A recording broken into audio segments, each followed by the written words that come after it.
Hi, gang, it's Adam. And Patrick. Coming up on today's episode, we chat with former Walt Disney World cast member and authorized travel agent specializing in Disney destinations, Chris from Wishful Thinking. As always, we cover the latest Disney news and close out the show with some quick D. All that and more on today's episode of Gays Do the D.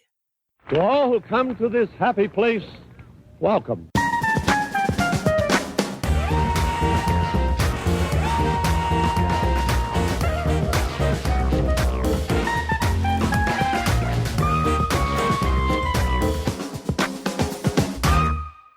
Patrick Tukey Kazaki. Ooh, Adam Wishingwell Hummel. Is that because I'm so deep? Oh, dear. Sure. If that's how you want to interpret that, then yes. I did not mean it deep that way. I meant like intellectually, emotionally. Okay, sure. That too. You take it to such a nasty place. You're such a nasty man, Patrick. Just like Hillary Rodham Clinton, I'm a nasty, nasty woman. How are you doing, Patrick? I am doing fine, Adam. I'm doing fine. How are you? I'm fine, like you. I'm also fancy-free. I've got my rose tea at my side. I'm ready to produce an episode. Sensible. I love it. Let's do that. And how, you may ask, how are we going to do that? We're going to do that remotely, as we have been for, what is it now, 89 months, Patrick. We've been separate for 89 whole months. Yep, it's been years and years and years, it feels like. Every minute is a full decade. I feel honored that that's the way you think about our relationship so much, that this distance, this time apart, truly pains you. Yes, it is. It's very painful right now. It's very painful, Adam. Because you miss me, right? That's exactly what I mean. That is exactly what I mean. Thank you so much. I need you to say it. Otherwise, I'm going to assume that you're referring to something else or making some kind of gross statement about the status of our relationship. I would never do that. I think anyone who knows me knows that I'm always only genuine. Adam, I miss you dearly, and I think you're very deep. Oh, Patrick. Yep. Well, speaking of sincerity, Patrick, is that what you said, sincerity? Who can say, Adam? It's been 10 years since the last minute, so I have no idea. We have some Tweedledees we need to recognize in this week's episode. First up, we need to give a shout out to our Tweedledee Mason, who has been a longtime listener of the podcast and sent us the sweetest message on Instagram regarding Pride Month. So, Mason, we just want to say thank you. You can find Mason on Instagram at MJHess89. Thank you, Mason. We have another Tweedledee shout out to do. Sam is a former cast member in Walt Disney World who reached out recently. Sam can be found on Instagram, Sammy Grubbs. She's a brand new Tweedle, Patrick. A brand new Tweedle. Who knew we can still reach people, Adam? We still got it. Even in quarantine, we still got it. We may have it more in quarantine. We also need to welcome new Tweedle Richard to the podcast. You can find Richard on Instagram at RichardK1220. Richard is also a former Disney cast member. 2 former Disney cast members joining the pod. We have yet another new Tweedledee shout out to give, Adam, to Shrimp Cocktail. Yes, I said Shrimp Cocktail. That's their Christian name. I can only assume. Shrimp Cocktail can be found on Facebook at Shrimp Cocktail, and she is a burlesque performer in Cleveland, Ohio, and one of her acts is performing dressed as Madame Upanova, the ostrich from Fantasia. Fabulous. Fabulous. She sent us a video, and she is fully living the fantasy of Madame Upanova. The Fantasia Sea. The Fantasia Sea, Patrick. The talent. I really love burlesque performance. I think there's something so beautiful and mesmerizing and hypnotic about it. I'm just in awe of it. Sensual. It can be sensual, yes. I've often entertained the idea of becoming a burlesque performer. I think now is the time in quarantine for you to do that, Adam. I'm always at the ready. I have pasties on every single hour of the day. Right. I think with no audience, now is your time to do that. Okay. All right. What? You clearly went back and defined the negativity of that joke, and I'm here for it. Yeah, you weren't hearing it, and so I needed to just spell it out for you. Sometimes you got to do that, Patrick. Sometimes you have to. What would your burlesque performance name be, Adam? Jello mold. That was way too quick. For those of you listening at home, no editing is being done here. Adam had that at the ready. Yeah, I don't know where that came from. I guess I was feeling jiggly, Patrick, and so I thought Jello mould. What would your burlesque name be? Probably like Sugar Cookie. Yeah, Sugar Cookie suits you to a T. Thank you. Well, thank you for joining the Tweedledee Fam Shrimp Cocktail. We are delighted to have you, and we hope that one day we're able to catch one of your burlesque performances. I would love that. We also have 2 new patrons to welcome to the podcast, Patrick. We have to welcome Kelly, and we have to welcome Willie.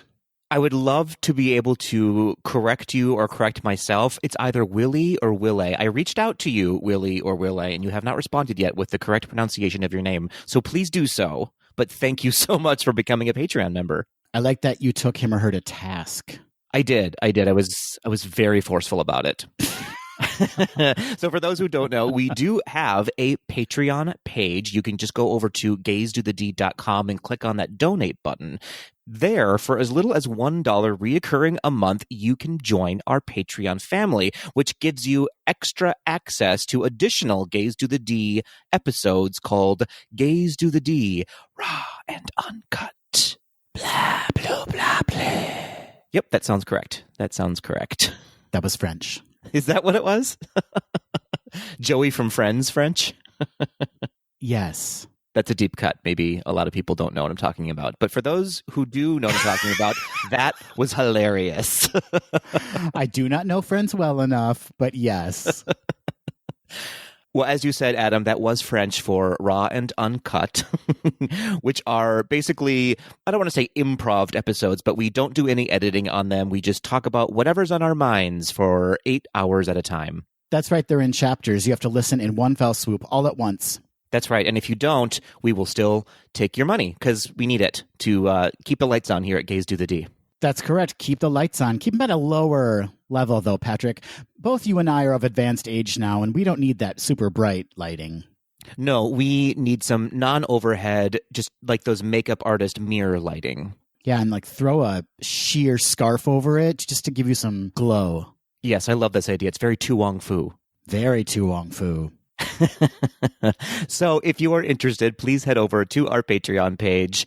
That is at gaysdothed.com and click on donate. And thank you so much to all of our patrons and our new patrons, especially Kelly and either Willie or Willie or none of the above. Moving on, Patrick, we have some anniversaries to talk about. At least that's what it says in our notes. We do have some anniversaries to talk about, Adam. And when I say some, I mean roughly 1,000. We are in the middle of June. And so it is high movie release time. So here's how I recommend we do this then. Since we have so many we need to get through, just list them off, Patrick. List how old they are or when they came out. I don't know what you do. I don't normally listen to you, but just do that. And I'm going to give you a one-word response to each one of them. Great. This should be fun for no one. All right, let's start with the youngest, Adam, turning 1 year old, released on June 21st, 2019, Toy Story 4. Plastic. Great. Turning 2 years old, released on June 15th, 2018, The Incredibles 2. Stretchy. Wow. Released on June 16th, 2017, turning 3 years old, Cars 3. Gasoline. I didn't think you were going to go there, but you did. Turning 4 years old, released on 6/17/2016, Finding Dory. Saltwater. Oh, that's 2 words, isn't it? You're out. You're fired. Get out of here. Turning 5 years old, released on June 19th, 2015, Inside Out. Colonoscopy. What? Okay. Turning 7 years old, released on June 21st, 2013, Monsters University. Teeth. Turning 10 years old, released on June 19th, 2010, Toy Story 3. Ken and Barbie. Okay. That's 3 words, but okay, go ahead. Listen, it was one thought at least, and that's all we ask of you, Adam, is just one thought. All right, we're getting up here in advanced age, turning 18 years old, released on June 21st, 2002, Lilo and Stitch. NASA. Oh, dear. I'm not sure you've ever seen that movie. Turning 19 years old, released on June 15th, 2001, Atlantis, The Lost Empire. Hot. Okay, I like that one. Released on June 18th, 1999, turning 21 years old, now of legal drinking age, Tarzan. Hotter. Turning 22 years old, released on June 19th, 1998, Mulan. Hottest. Oh, fair enough. Turning 24 years old, we're not done yet, folks, released on June 21st, 1996, The Hunchback of Notre Dame. Gargoyles. Okay, all right. That's what you pulled from that movie is Gargoyles. Got it. Turning 26 years old, released on June 15th, 1994, The Lion King. Plushie. What? Released on released on June 21st, 1991, turning 29 years old, an old favorite of mine, The Rocketeer. Brass. Okay, yep, I guess that tracks. Turning 35 years old, released on June 21st, 1995, a movie we just did a take 2 of, Return to Oz. Fabulous. Fabulous, with a question mark around it. Turning 59 years old, Adam. Now, these are your peers. Released on June 21st, 1961, The Parent Trap. Bad haircut. Oh, yeah, that short bob that she did on herself. Is that what it is? There's like weird bangs from a promotional image. There's a lot of bangs in that movie. It's true. Well, twins were born, so there was at least one bang. Oh! Hey-oh! And Adam, just in time for Pride, turning 79 years old, released on June 20th, 1941, yours and my favorite gay dragon, the Reluctant Dragon. Family. Perfection. That's what that is. Perfection. So that is all of the anniversaries happening this week in June.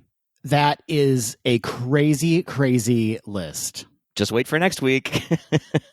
Well, Patrick, before we continue, I made an egregious error in last week's episode. I have a sorry about it. I'm mighty sorry about it.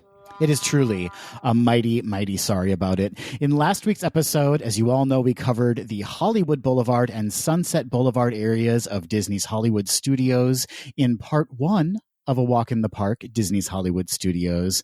And I ran down a list of a bunch of characters that Disney licensed to appear in the park. And I mentioned that Power Rangers were licensed to appear in the park. And Trevor very smartly wrote in, you can find Trevor on Instagram at Trevor Rolig. Trevor wrote in to say, I am a hardcore Power Rangers fan, and it would be remiss of me not to correct you on something you said in your latest A Walk in the Park segment. Disney actually owned the rights to the Power Rangers franchise from 2001 to 2010. So when they were featured in Disney's Hollywood Studios as meet and greets, they were Disney-owned characters, not least. Second, none of the Mighty Morphin Power Rangers seasons 1 through 3 were meet and greet characters in the park. The ones you could meet were all members of various Power Rangers teams that Disney owned the rights to, including Wild Force, Ninja Storm, Dino Thunder, SPD, Mystic Force, Operation Overdrive, Jungle Fury, and RPM. Sorry to geek out on you like that, but I couldn't continue the episode until I sent this in. Disney's history with Power Rangers is something most fans are totally unaware of, and they made some of the best seasons of the entire franchise. Trevor clearly knows his stuff, Patrick, and I clearly made the dumbest of all dummy-dum-dums errors. What? And I just want to say I am sorry about it. And I would like to resubmit Dino Thunder as my burlesque name. Oh, perfect. It suits you, Patrick. Thank you so much. And thank you so much, Trevor, for correcting us. Didn't one of the original Power Rangers go on to be in the TV show Felicity? Sounds about right to me. Amy Jo something or another. I don't know if that's her actual name or her Power Rangers name or her name on Felicity, but it's one of the three. I clearly know a lot about it. I'll tell you what. Let's make this our feature segment for next week's episode.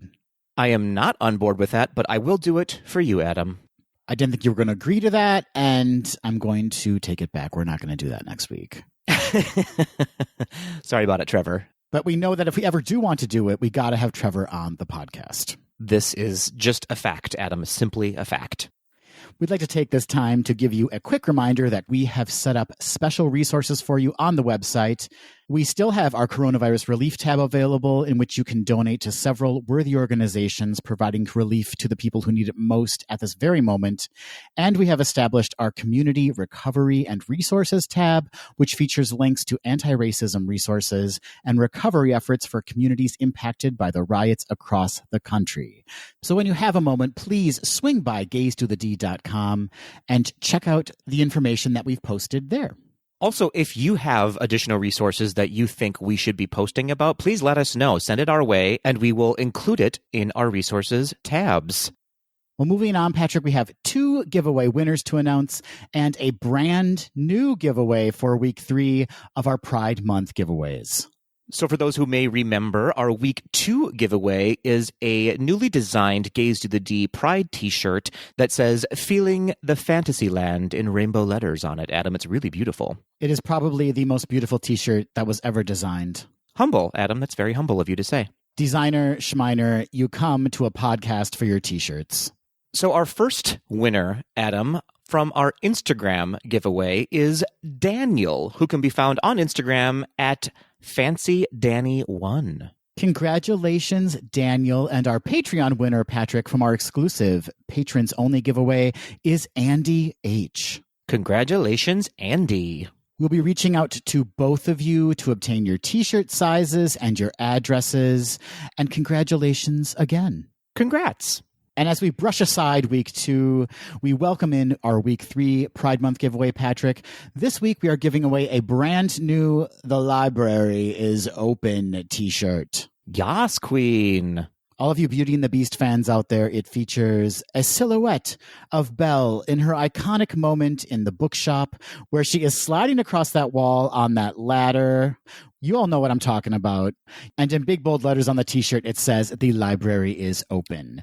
So how can you win this t-shirt? I'll tell you right now. You can head on over to our Instagram at GDTD Podcast, follow us, like the post featuring the image of the t-shirt, and comment by tagging 3 of your Disney-loving friends. You can obtain a second entry by reposting our post and tagging us at GDTD Podcast or adding it to your stories and tagging us. Entries will be accepted up until 6 o'clock p.m. on Friday, June 19th. The winner will be contacted via DM shortly after that to obtain size info, and their name will be announced on our Monday, June 22nd episode. As with our previous giveaways, Patreon members are automatically entered to win in a separate patron-only giveaway, and the winner will also be announced on our June 22nd episode. This giveaway is in no way affiliated with or sponsored by Disney or Instagram. So if you are not one of our lucky winners of these Pride Month giveaways, you still can purchase one of the t-shirts by heading over to GazeDoTheD.com and clicking on our shop. The proceeds from all of our t-shirt sales for the month of June will be donated to the Trans Justice Funding Project. The Trans Justice Funding Project is a community-led funding initiative founded in 2012 to support grassroots trans justice groups run by and for trans people. They promote the leadership of trans people, organizing around experiences with racism, economic injustice, trans misogyny, ableism, immigration, incarceration, and other intersecting oppressions. Every penny the Trans Justice Funding Project raises goes to their grantees with no restrictions and no strings attached because they truly believe in trans leadership. To learn more about the Trans Justice Funding Project, you can visit transjusticefundingproject.org, and you can follow them on Instagram and Twitter at transjusticefp. A very worthy organization, and we're so excited to be able to donate the proceeds of all of our t-shirt sales to them. Absolutely. So all you Tweedledees out there, go out and purchase until you are blue in the face, and everyone will be green with envy around you. Blue in the face, green with envy. What color can we associate with Disney news, Patrick? Well, there's that old joke, Adam, what's black and white and red all over? What? A newspaper. Get it? Because it's black and white and you read it. I do get it. Were you having trouble remembering what a newspaper is, Adam? BuzzFeed? Yep, that's the new news. We'll begin with a COVID-19 update as it relates to Disney.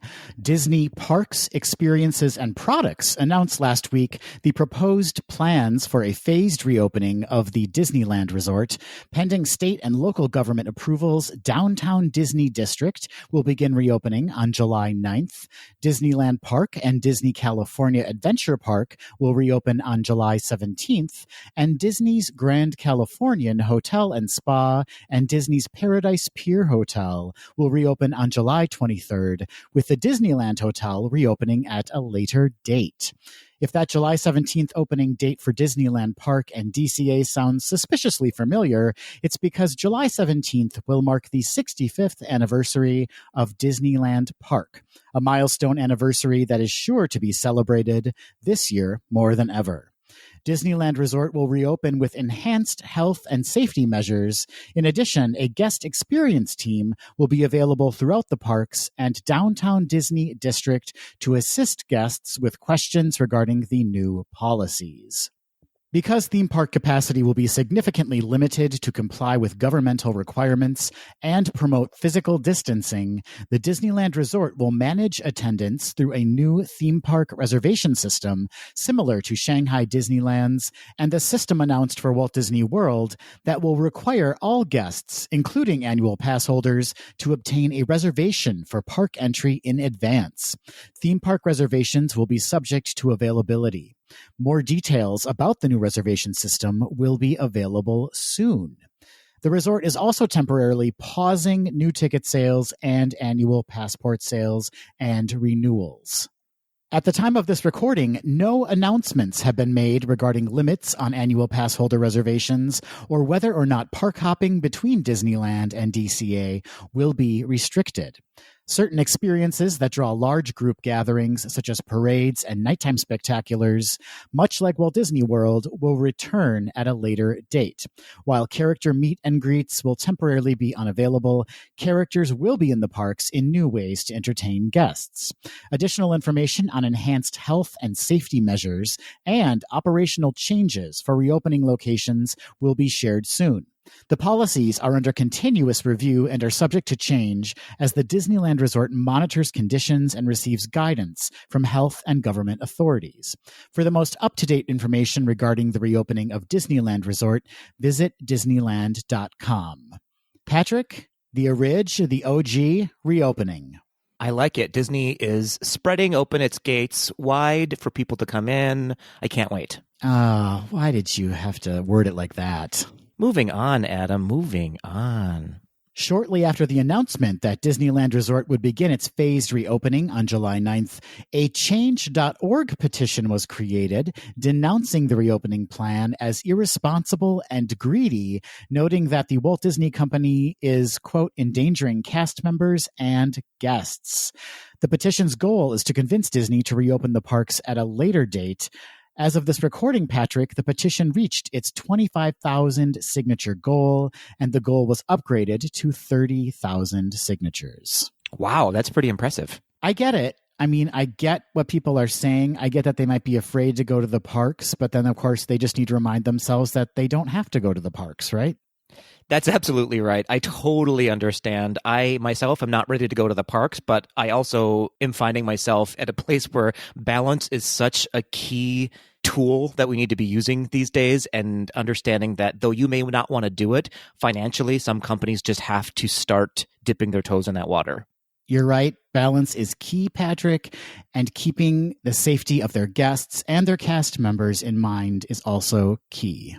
As for Walt Disney World's phased reopening, more and more stores and restaurants are reopening at Disney Springs, including Chef Art Smith's Homecoming, The Ganachery, Art of Disney, Disney Style, World of Memories, Disney's Days of Christmas store, and Patrick, your fave, Goofy's Candy Company, just to name a few. No joke, that is my fave.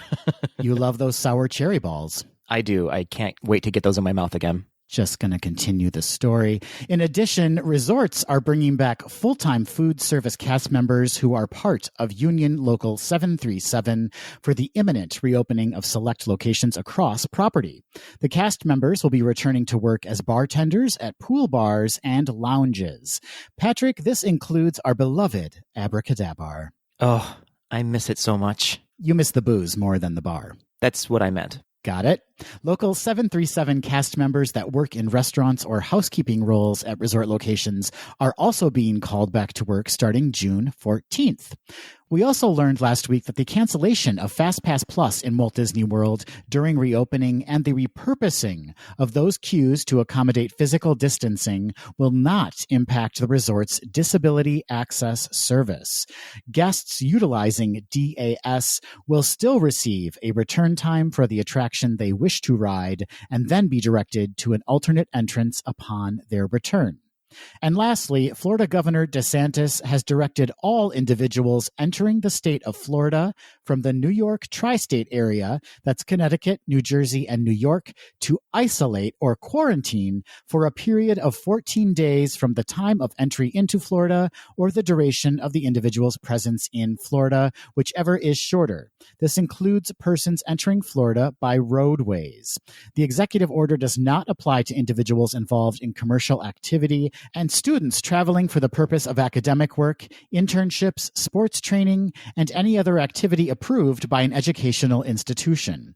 All persons isolating or quarantine will be responsible for all costs associated with their isolation or quarantine. This includes transportation, lodging, food, medical care, and other expenses to sustain the individual during their period of isolation or quarantine.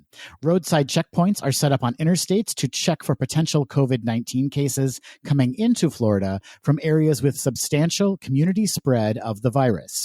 The checkpoints do not apply to commercial drivers or health workers. For more information on the executive order, visit floridahealthcovid19.gov/travelers.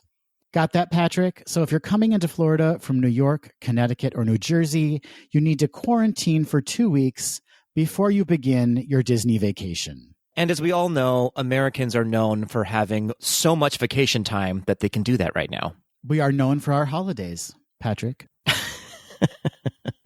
And that's about it. Fried foods. That's true. Holidays and fried chicken.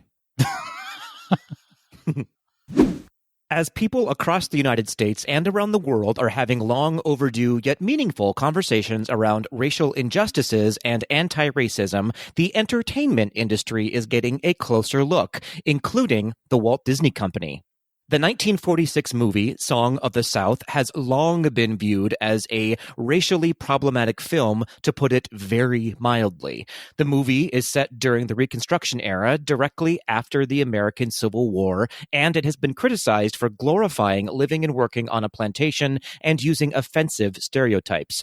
The Walt Disney Company itself has been careful to keep the movie under wraps for the most part. It has never been released on home video or DVD in the United States, and you won't find it on Disney+. However, it has seen multiple theatrical releases in American theaters since its initial release. Once in 1956 for the 10th anniversary, in 1972 for the 50th anniversary, and in 1986 for the 40th anniversary, and in promotion of the Disneyland and Disney World Splash Mountain attraction. The Disneyland and Disney World attractions use characters from the movie like Brer Rabbit, Brer Bear, and Brer Fox, and it does remove most, if not all, of the controversial elements from the film, save for the fact that it is still based on the problematic movie at hand. Recently, Twitter has been all abuzz about taking the classic ride and retheming it, removing all elements from Song of the South. Twitter user @FreddyFromBatu took this idea and ran with it, suggesting a complete overhaul and using the Princess and the Frog as the new theme. He then posted beautiful renderings of what the ride could look like, and he posted a YouTube video of a ride-through with a Princess and the Frog soundtrack overlay. And Adam, it is spot on. Have you seen it? I have seen it, and I'm fully on board. This feels like it could actually happen. Absolutely, absolutely. So @FreddyFromBatu's idea has picked up enough momentum that there is now a change.org petition to ask Disney to make the change. As of this recording, the petition is closing in on 20,000 signatures. Disney has not commented on this, but I have to admit, and I agree with you, I, for one, am very much in support of this, and I would love to see it happen.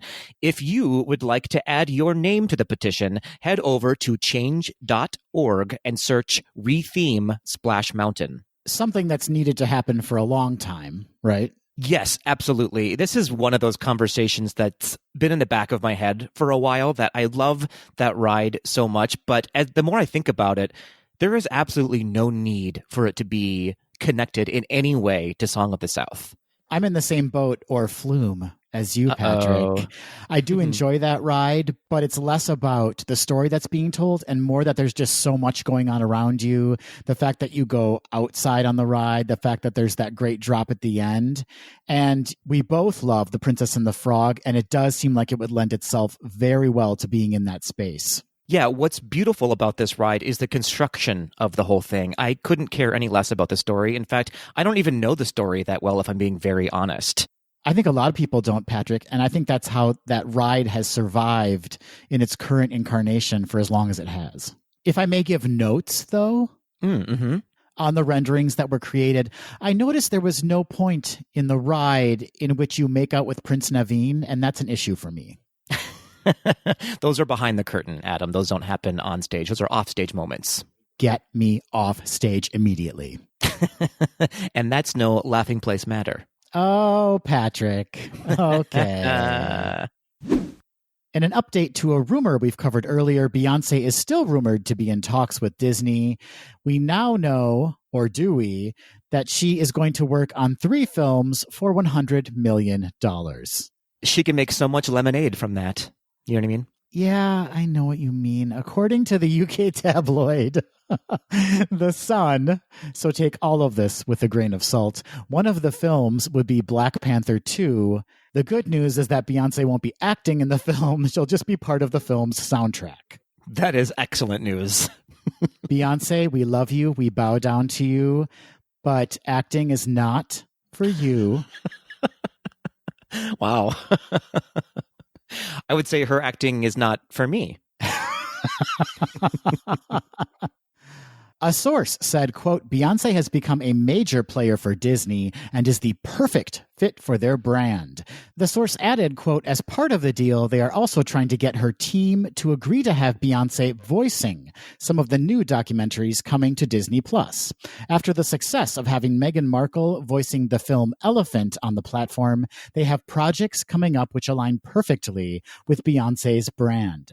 The negotiations are still ongoing, but it's the final details that are being thrashed out now, end quote. I know it's just a rumor, Patrick, but it does make sense. We've seen a lot of her. We saw her on the Disney Family Sing-Along. She does seem to be kind of aligning herself with Disney, or maybe vice versa. So this rumor could actually turn out to be very true. Listen, all kidding aside, I celebrate the queen that is Beyonce for sure. I think absolutely she does align perfectly with Disney. If there are 2 things that are magical in this world still, it's Disney and Beyonce. Magical AF. I love them both. And I'm glad to hear they're exploring opportunities that don't involve acting. I think we've made our point clear on that. Well, Adam, it's time to get your balls out because Major League Soccer will be resuming its 25th season this July 8th, hosted by the Walt Disney World Resort. Soccer players' legs are very attractive. We should all pause for a moment and just reflect on that. And let's continue. The MLS is Back tournament will be held at the ESPN Wide World of Sports complex. All 26 MLS clubs will compete in this World Cup-style tournament with a 54-match schedule. Teams will compete nearly every day from July 8th to August 11th. Each match will count in the 2020 MLS regular season standings, and the tournament winner will earn a spot in the 2021 Scotiabank CONCACAF Champions League. What? What? Scotiabank CONCACAF? What? Well, for those of you, much like Adam, who don't know what that means, CONCACAF stands for the Confederation of North, Central America, and Caribbean Association Football. Did you know that the NBA stands for National Basketball Association, Patrick? I did know that, Adam, and I know that you learned that last week. Okay, just checking. The tournament will be held without spectators in attendance, and the health and safety of players, coaches, staff, crew, and of course, Disney cast members will come first. Everyone will be following very specific and mandatory medical protocols, including regular testing throughout the tournament. I am going to volunteer to do that testing. Does it involve turning heads and coughing? Well, there will be an anal option, Adam. Of the tournament, the MLS commissioner, Don Garber, said, "We are pleased to team up with Disney to relaunch the 2020 MLS season and get back to playing soccer. The opportunity to have all 26 clubs in a controlled environment enables us to help protect the health of our players, coaches, and staff as we return to play." I like when they win and they take their shirts off and run around. I feel like you should go to a soccer game with me, Adam. You would love it. We have the Minnesota United here in Minnesota, and I think that you would especially like the pregame because that's when they're all just warming up and helping each other stretch, and I think you would be super into that. And then you can leave as soon as the game starts. Are fans allowed to help them stretch? They are specifically asked not to, Adam. You are specifically asked not to, actually. I think for me, soccer is something best enjoyed from the privacy of my own home. Again, isolation is working out in your favor.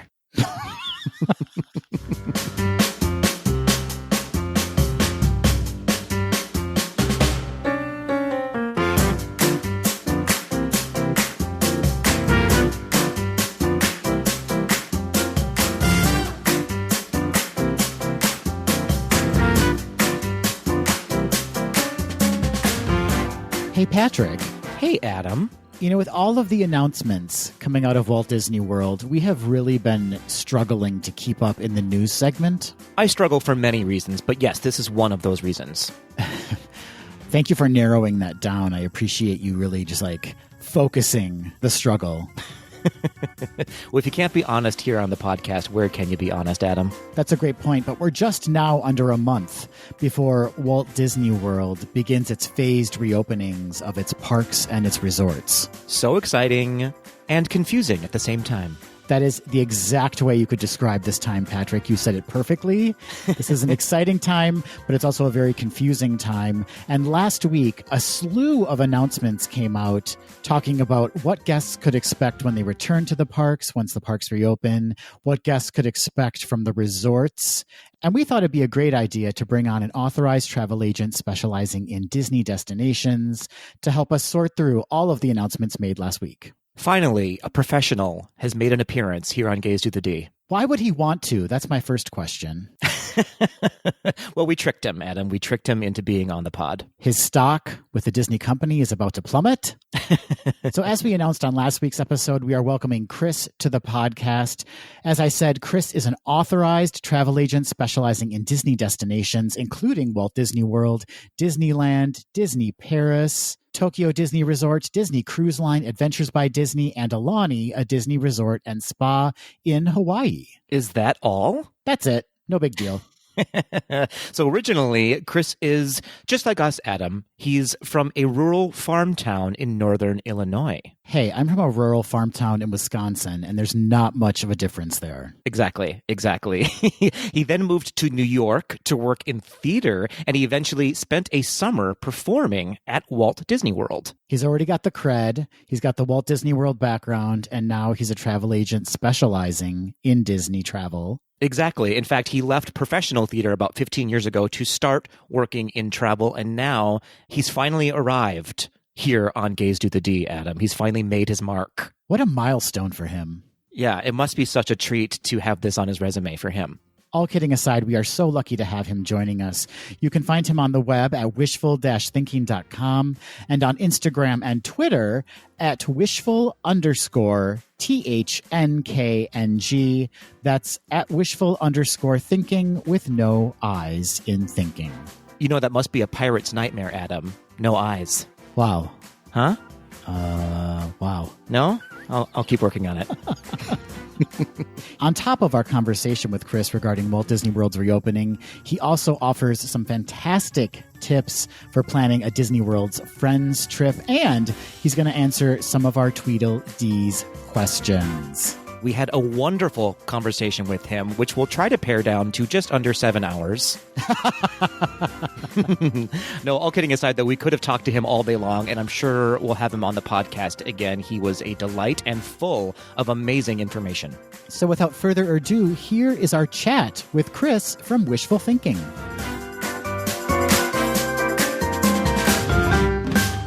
Welcome to Gaze Do the D, Chris. Thank you, guys. I'm really excited to be here. We are so excited to have you here. And there have been so many announcements, Chris, over the past few weeks regarding how the parks are going to reopen and specifically how Walt Disney World is going to reopen. And just last week, a whole slew of new announcements came out.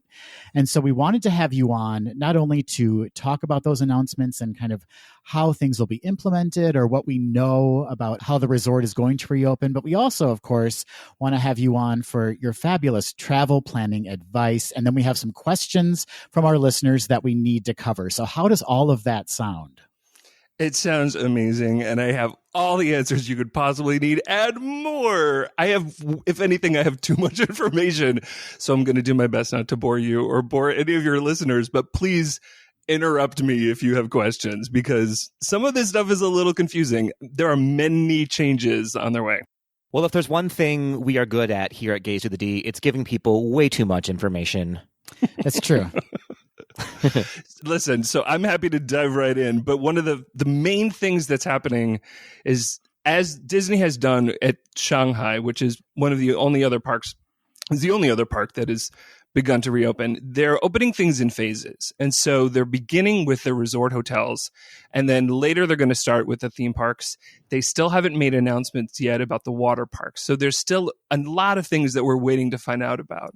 But because the hotels are reopening starting on June 22nd, their initial announcements have largely focused on what's going to change within the resort hotels. So that's where I have a lot of specifics to share with you. When you go to Disney World, do you normally stay in a resort hotel? I exclusively stay in Disney-owned properties when I'm there. Where are your favorite places? I generally, if I'm being honest, stay at the All-Star resorts just because I am not super particular in where I do stay as far as sleeping, because I'm only there to sleep generally. But I do like being on property to take advantage of all the other perks. But I love, love, love Coronado Springs if I'm going to splurge a little bit. So one of the best pieces of news I can tell you is that if you had a reservation for either the All-Star Resorts or Coronado Springs, and if you plan to attend during this initial opening period, you are going to be upgraded for free to a DVC Deluxe Villa Resort. What? That is one of the major changes. Yeah, that's one of the major changes that's happening. For this initial phase, Disney is opening only 11 of their hotels. They've got 36 different resort hotels, but only 11 of them are going to be opening during this first phase, and all of them are deluxe villa resorts. So if you have paid for a reservation, if you've already got everything set up for this later this summer or early fall, and if you paid for one of those beautifully value-priced resorts, you may end up with a pretty luxe vacation at the same price. And all it took was a pandemic. I know. One of the unusual side effects of this disease. So I'll list what those hotels specifically are. It's going to be, and again, this is only what they've announced for this initial opening phase. With everything that we talk about today, Disney has reserved the right. They may be making changes. They may be opening up further areas of the resort based on the recommendations from state and local health officials. But at least for this opening phase, this is what they've announced so far. The 11 resorts are the Bay Lake Tower at Contemporary, Boulder Ridge Villas at the Wilderness Lodge, Copper Creek Villas and Cabins at the Wilderness Lodge, the Animal Kingdom Villas, which of those, there's two different areas. There's a Kidani Village area, and then there's Jumbo House. They're only opening the Kidani Village area. The Beach Club Villas, the Boardwalk Villas, the Old Key West Resort, Polynesian Villas and Bungalows, the Riviera Resort, Saratoga Springs Resort, and finally the villas at the Grand Floridian. Have you guys ever stayed in any of those? I have, but what's interesting to me is that they're not opening Jumbo House. They're just doing Kidani Village. Yes. And it makes me particularly sad because Jamba House is actually my favorite hotel in any of the Disney resort hotels. And I love it in part because of the architecture is so cool, the atmosphere. They've got cast members, many of whom are part of the international exchange from Africa, who are going to be there. They play live instruments. Sometimes you can join in on like a drumming circle. Unfortunately, those cast members have not been brought back yet. The entire international program is currently on hiatus. And not only is that area of the Animal Kingdom Lodge not open, but the restaurants within that area are also not going to be open. And Jiko is my favorite restaurant in all of Disney World. So that's particularly sad for me. Now, when you say that this is going to be in part of the initial phase of reopening, have they given a specific date of when those offers are going to end? They haven't. Again, these hotels are set to open on June 22nd. Those who have resort reservations beginning on June 22nd through these initial few months should be receiving notifications. We're told that they'll probably receive them within the next few weeks in terms of what their resort location may be. But Disney is assigning them. It's not something that you have the choice in terms of where you go. If for some reason you don't like the resort that Disney moves you into, then you can choose to pay to stay in a different resort if that's available for you. But the main thing that Disney is promising is that you'll receive the same level of accommodations as what you've got. So if you had already booked, for example, like a 2-bedroom villa at the Grand Floridian, they're not going to downsize you and put you into like a standard room. So you're going to receive the same level or greater than what you currently have. So, Chris, even if you have hotel reservations, that doesn't mean that you're guaranteed park access, right? How can people make reservations to get into the parks? That is correct. So this is one of the major questions that we are still waiting to find out about. Disney has said that in order to comply with the health regulations, they have to reduce the total number of guests which will be admitted into each park each day. Disney never releases the exact number of guests that attend a park anywhere. They never have. So we don't know what those specific numbers are, but people are estimating, and based on the county guidelines, it may be around 30% at the first opening. So what they have said so far is that you will need to have a ticket and you will need to make a reservation for the park that you hope to attend that day. And priority will be given to those who already have resort reservations. But they're being very specific, and they've been saying multiple times that just because you have a resort reservation or just because you've already purchased a ticket does not guarantee that you will receive a reservation to enter the theme park. What we do know is that the reservation system is going to be rolled out through the My Disney Experience. So My Disney Experience, which you probably are familiar with, hopefully your listeners are familiar, that is the section of the Disney World website, and it also has a mobile site and an app version for Android and iPhone. The new reservation system will happen through that current My Disney Experience.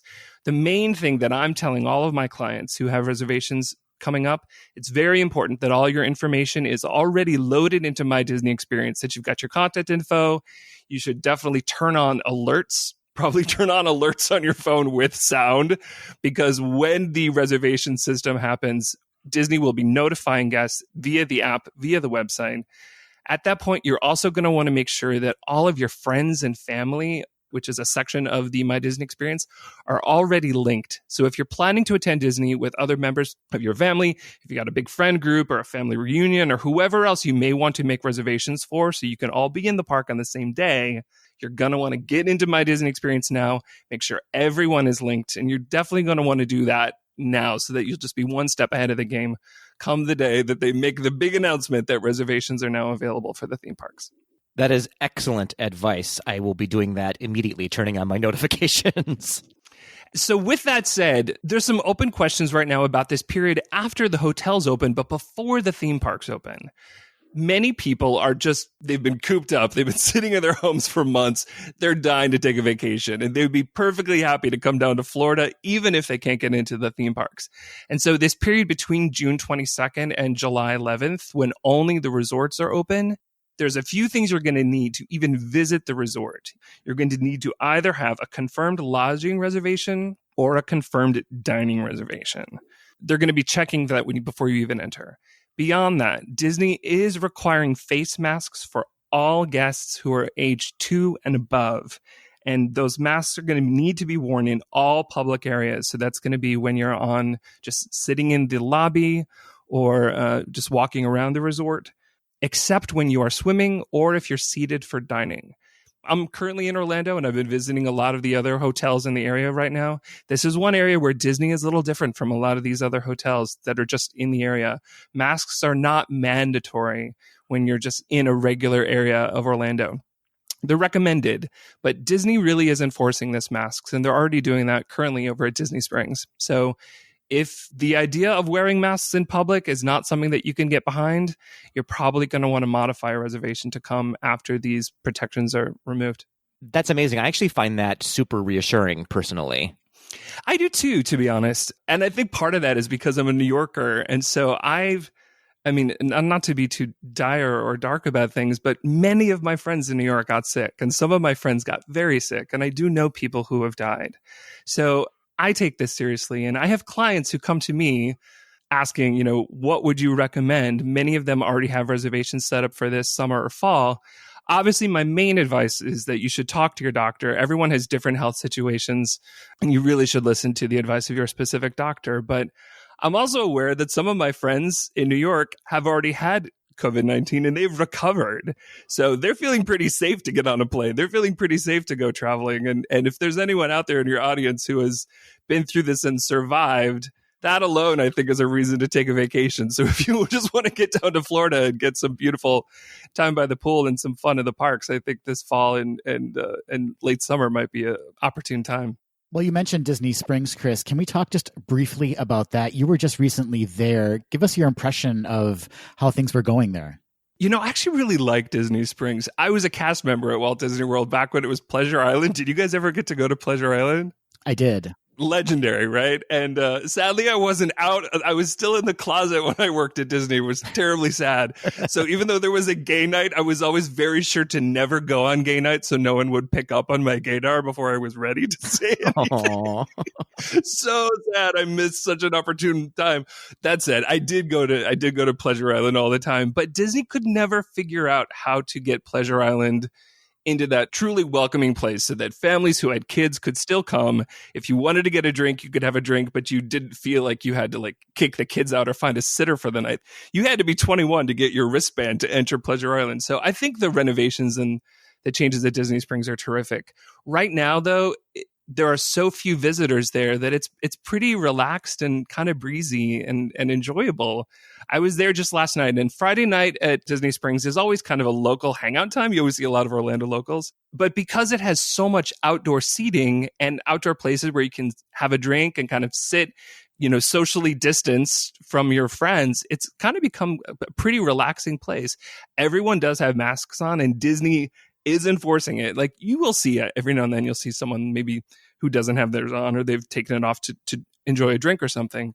But Disney's enforcing it for sure. And it's pretty relaxing. They have lines and things set up for social distancing, but because it's not that crowded, I've very rarely seen them needing to kind of put people into a queue. So if you don't like crowds, now is a great time to go because it's really not that crowded.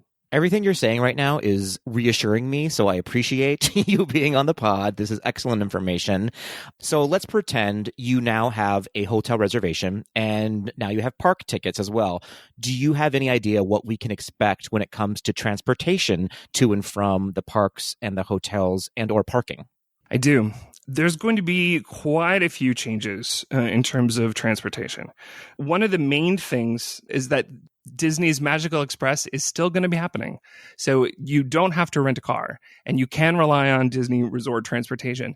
They haven't specifically said what changes are going to be in place. They've said that there's going to be social distancing measures and that you should expect some delays. And, if you've ever relied on Disney transportation, we're already very accustomed to delays. But we don't know whether or not buses are going to be as much in use as other methods, like whether the water ferries or the shuttles.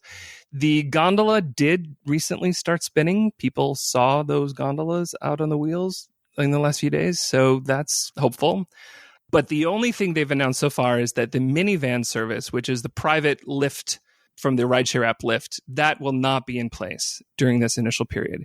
They have not said yet or not whether Uber and Lyft, just normal cars will be able to do pickups on Disney property, but we believe that will probably be the case. That said, parking rates and all of that stuff will be the same as they've always been. Can you talk about what guests will expect when they get to their resort? Because there's going to be extensive cleaning measures put in place, I assume. And then also I've heard that housekeeping is going to be adjusted a bit. So there's going to be a little bit less interaction with housekeeping during stays. Yeah, you're totally right. They've announced quite a few changes when it comes to housekeeping. First thing is they're going to be doing extra cleaning in the high traffic areas. So those are places like public elevators, escalators, handrails, benches, tables, restrooms. And even when you visit Disney Springs, you do see a lot of cleaning staff that are, regularly washing down just the places that people touch, like an elevator button or a table where you might sit and eat.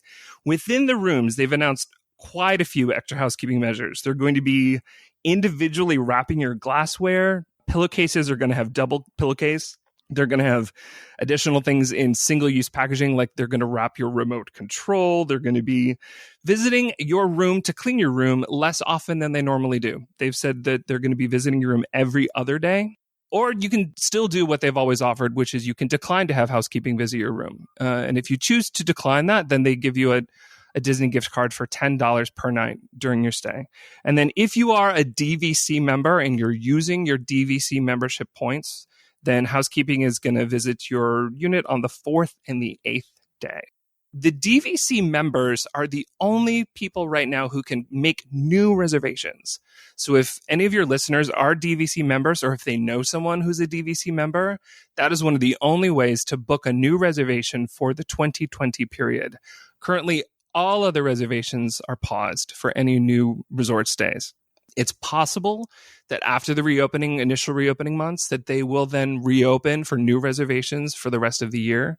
But one of the things that we're seeing is that, as I mentioned, those 11 resorts that have opened, those are all DVC properties. One thing that's kind of great about DVC villas is that they've got kitchens. So if you're someone who was a little skittish about having to eat every meal in a restaurant, one of the nice perks about going during this period is that you can get groceries and make food at home, or you could presumably have food brought back to your room and you can just enjoy it in the relaxation and the privacy of your own room. So that does, it kind of forces a form of social distancing simply in terms of the restrictions on where you can stay. Well, you bring up one of my favorite topics, Chris, which is food and dining. So, of course, Disney is known for a lot of their signature dining and specifically character dining experiences. Do you know what we can expect? I imagine they're going to greatly reduce, if not eliminate, a lot of character dining. What do you have for us as far as that goes? So much. So much. Hooray. Okay, so I'm a foodie, and maybe this is because I'm a New Yorker, and when you're a New Yorker, you're so spoiled for great food. You can eat food from all over the world, oftentimes very affordably. But this is something that a lot of Americans and guests who visit Disney World don't have the chance to do. So they really treasure some of those dining experiences, whether it's dining around the world and the different cuisines of Epcot, or some of just the incredible restaurants like the one I mentioned, Jiko, which is my favorite restaurant at Animal Kingdom Lodge. African food and African wine. Oh my gosh, South African pinotage is one of my favorite things. So good, so good. So good. And so one of the saddest things for me right now is that as they've announced these reopenings, most of the table service restaurants within the resorts will not be open during this initial phase. So that includes many of the places that I love to dine and most of the signature dining. So what they will be having open is almost all of the quick service restaurants. They've announced that in order just to make things easier and encourage social distancing, that they will expand their mobile ordering, which is a chance for you to open up your app and place your order, pay with a credit card, and then you just pick it up from the counter. So they'll be expanding mobile ordering, but I have a list of the restaurants that are not going to be open. First, I'll tell you what's open. A number of the restaurants that are open that I have eaten at that I think are great. The Grand Floridian Cafe is open, which has a really, really good Eggs Benedict if you ever want a nice breakfast. The Wave of American Flavors at the Contemporary is open. Also really good, and some of the healthiest food, actually, of any restaurant on property. Olivia's Cafe over at Old Key West, which has terrific fried chicken, really good kind of Southern food. The brand new Topolino's Terrace is going to be open over at the Riviera. And, side note, that is the only character dining that they're currently offering. Sad that so much other character dining is gone, but one of the best character meals, the new one at Topolino's Terrace, will be open. They've announced that it's going to be modified, and we don't really know what that means, but that is something to look forward to. Kona Cafe, which is the best coffee at Disney, is going to be open at the Polynesian. And at the boardwalk in the Epcot resorts, Trattoria Al Forno will be open, Italian food, and Beaches and Cream, the best ice cream shop, will be open. And that's pretty much it. So that means that a lot of the best table service restaurants like Ohana, California Grill, Yakman Steakhouse, and those are within the resorts that are going to be open, but those restaurants will be closed. But then also all of the restaurants at the moderate resorts are going to be closed. So that's going to include, Sebastian's Bistro, Banana Cabana over at the Caribbean, everything at Coronado Springs. So Toledo, Barcelona Lounge, Dahlia Lounge, Maya Grill, and also everything at Port Orleans. So Sassagoula Floatworks, Boatwright's Dining Hall, and famously the River Roost with Yeehaw Bob Jackson. Have you guys ever seen him play the piano and do the sing-alongs over at Port Orleans? He's incredible. I have no idea what he's made of. Where does he get that energy? He thrives off of the audience. And the audience knows the words to every song he plays. That audience is passionate and they come back. It's great to see. But he will not be there if you are visiting in this initial period. Again, these places may open later in the fall or early winter. We don't know. But at least for this initial period, all that stuff's going to be closed. So that's going to be tough. If you're a foodie and if you're one of those people that really likes to dine around Walt Disney World, this initial period will be a big adjustment for you. Well, one of the services that I'm assuming will be widely used once the parks reopen is the new virtual chat, which is being offered as part of guest services. What do we know about that? So we don't know much. So far, they've announced that will happen within My Disney Experience, that you'll have the chance to connect with a cast member. Some folks think that it may be the chance to talk to guest services. If you're not familiar, guest services are essentially the heavies at Disney. They've got power. They're the folks that wear the plaid vests, and they can do just about anything.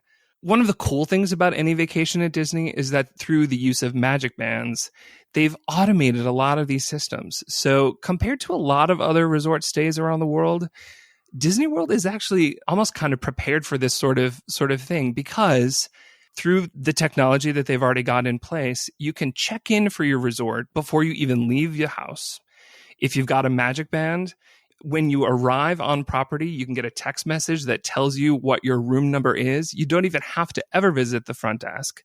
You can go right to your door. You can open the door with your Magic Band. And then if you need anything, instead of having to go to the front desk, you can now use this new virtual chat on the My Disney Experience. So that's going to be for things like, let's say that you need to make an adjustment with a dining reservation, or something didn't quite go right with part of your stay, you want to extend your stay, or you want to change your billing, things like that. Those are going to be new services that you're going to be able to do just from the convenience of your devices. So in many ways, I would say Disney is kind of ahead of the game in the hospitality industry in terms of responding and preparing for this new reality that we're living with. Yeah, I've been saying for a while that Disney is strangely uniquely set up and designed to deal with this new touchless world that we're entering right now. I agree. We're going to be looking for other announcements coming soon, but we anticipate that the fingerprint scans that are normally used to enter the turnstiles will not be in place. If you've been to Disneyland, Disneyland actually doesn't use fingerprints. They take a photograph of guests to assign a face to each name. So maybe there'll be something like that. We don't know yet, but it's reasonable to assume that a lot of these technologies that Disney's already got around, they're going to be able to modify. Another thing that, again, we're waiting to find out about, but when Rise of the Resistance opened, Disney installed a new kind of virtual queue. So rather than waiting in line to go on Rise of the Resistance, you could digitally enter a queue and then they notify you when it was your time to go and ride. We're waiting to see, but many people are speculating or wondering whether or not Disney might expand this kind of virtual queue system within the parks. Again, we don't know yet. But as we said, Disney's invested so much time and has so many patents in this area that I really think they're prepared for this. Well, Chris, before we head into your 10 tips for planning a Disney World Friends trip with no alarm clocks or wake-up calls, what kind of final advice or information do you have for our listeners regarding any upcoming trips they may have to Walt Disney World? So there's a number of things we're still really waiting to hear about. Disney hasn't made any announcements yet in terms of the Run Disney events that are planned. And Patrick, I know that matters a lot to you. They also haven't said anything yet about how the holiday parties will be handled. That's both Mickey's Very Merry Christmas Party and the Not So Scary Halloween Party. So we're still waiting for quite a bit of answers. But for the initial announcements that we've got so far, here's what I would say. If you need to get on a vacation and just being in Florida, being in warm weather, having the chance to enjoy a relaxing pool, all of that stuff is going to be available to you. And if you're someone who goes to Disney because you really love getting on rides, this late summer and early fall might be perfect for you because the capacity of the parks will be so low. They've eliminated the fast pass system completely. And many of us believe that they've eliminated it because we're not going to need it. You may be able to go on more rides than you've ever been on before. So if that is something that you really enjoy, if just taking a vacation, getting on some Disney rides is something that you prize, I would encourage people to come. But if you're looking for that real full-fledged Disney experience, right now they've announced that fireworks and parades will not be in place at the initial reopening. And many people are kind of waiting for that iconic fireworks behind Cinderella Castle moment. So if this is something that you're really looking forward to, you may want to either cancel your reservation or modify the dates to come in 2021. And that's something that some of my clients are asking me to do. But obviously it's up to each individual. One point I will make that is just a little bit poignant, hopefully. I was in New York City on September 11th. And after that happened, downtown New York City was a disaster zone. Tourism completely stopped into New York. And many jobs were depending on the revitalization of tourism back to New York. But doing so meant grappling with a certain amount of risk. And as Americans, we've often just really been shielded from any considerations about risk when we travel. People that go overseas, we're always having to look about like, what vaccinations do I need? Do I have to worry about typhoid? Do I have to worry about malaria? Americans generally don't have to worry about that. Now we do. Now we have to think about risk. But just like New York City was deeply in need of tourists in order to revitalize things, the city of Orlando and the economy of Orlando have taken a massive, massive, massive hit. And there are more than 40,000 employees of Disney that really would love to have their jobs back. So if you're in a place where you feel safe traveling, maybe, as I said, if you may have already recovered, or if you're not within that risk pool, or your doctor feels like it would be okay for you to go and follow these protections, I would strongly encourage people to come because, to be honest, Orlando and a lot of cast members do need people to come here. I have to ask you super quick before we move on, what are you looking forward to most when you get back into the parks? Gosh, that's a great question. See, I'm one of those. I'm a nerd. I'm a Disney nerd. I was conceived in Anaheim. I actually did my very first Disneyland trip when I was in my mother's womb, and I came to Disney World throughout my childhood. And I think that's one reason why I worked there. I don't think I worked at Disney because I wanted the job. I think I got that job at Disney just because I wanted the chance to just be at Disney World all the time. So I'm one of those people who just loves the atmosphere, just being in the park, listening to the music. I love looking at the architecture and all the creativity that went into the architecture. I am probably most looking forward to this is I'm a sap, but I'll admit it. There's a little spot that I like to wait right on Main Street, USA. It is just after you pass underneath the train tracks. Then you kind of go around the little circle of where the American flag is. And then just as you turn that corner and then you get a glimpse down Main Street, USA, it's everyone's first unobstructed shot of Cinderella Castle. And there are times that I will get myself a little peanut butter cookie from the bakery, which is the best peanut butter cookie in the planet. I will kill anyone that disagrees. And I will enjoy my little cookie, and I will sit right there in that spot and just watch everyone's reactions when they see the castle. I've seen grown men cry when they see the castle for the first time. So that's probably what I'm most looking forward to. You have painted the best picture I can possibly imagine right now, and you were probably watching me cry as I saw the castle for the first time. To be fair, Patrick, he did say grown men cry. So, oh dear. Hey-oh. All right, Chris. Well, we need to move on and talk about your 10 tips for planning a Disney World friends trip with no alarm clocks or wake-up calls. I'm going to warn you, Chris, right out of the gate, you're already up against Patrick and I, who are up and at 'em, very early risers and ready to hit those parks right away. But these are some really interesting tips you give about how you can kind of have a more relaxed Disney vacation. So hit us with that first tip. Well, I first have to tell you that this entire top 10 list is born from my personal experience, because I have been lucky to attend the Gay Days events for several years, and I invariably am able to invite some friend to come along with me who is not quite as much of a Disney enthusiast as I am. And although I am someone, I don't even need to set an alarm. Like waking up at Disney for me is like Christmas. Like I'm awake before the sun has come up.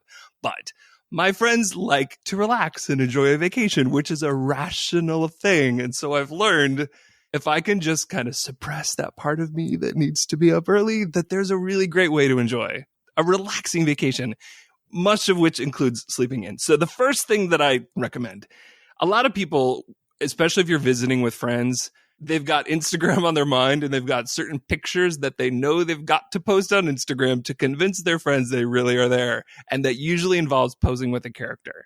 So this top 10 list refers to the future when things are back to normal. One of the main tips I love to recommend is to book a character meal on your arrival day. A lot of times your flight will get in the middle of the day or in the afternoon. You might need to check into your hotel. You probably won't make it into a park, but you can get that first burst of Disney magic if you sit down with some characters.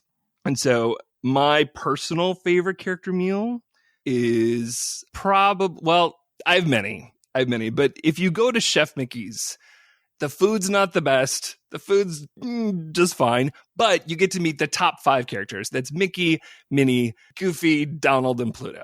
And those just make for some fantastic photos.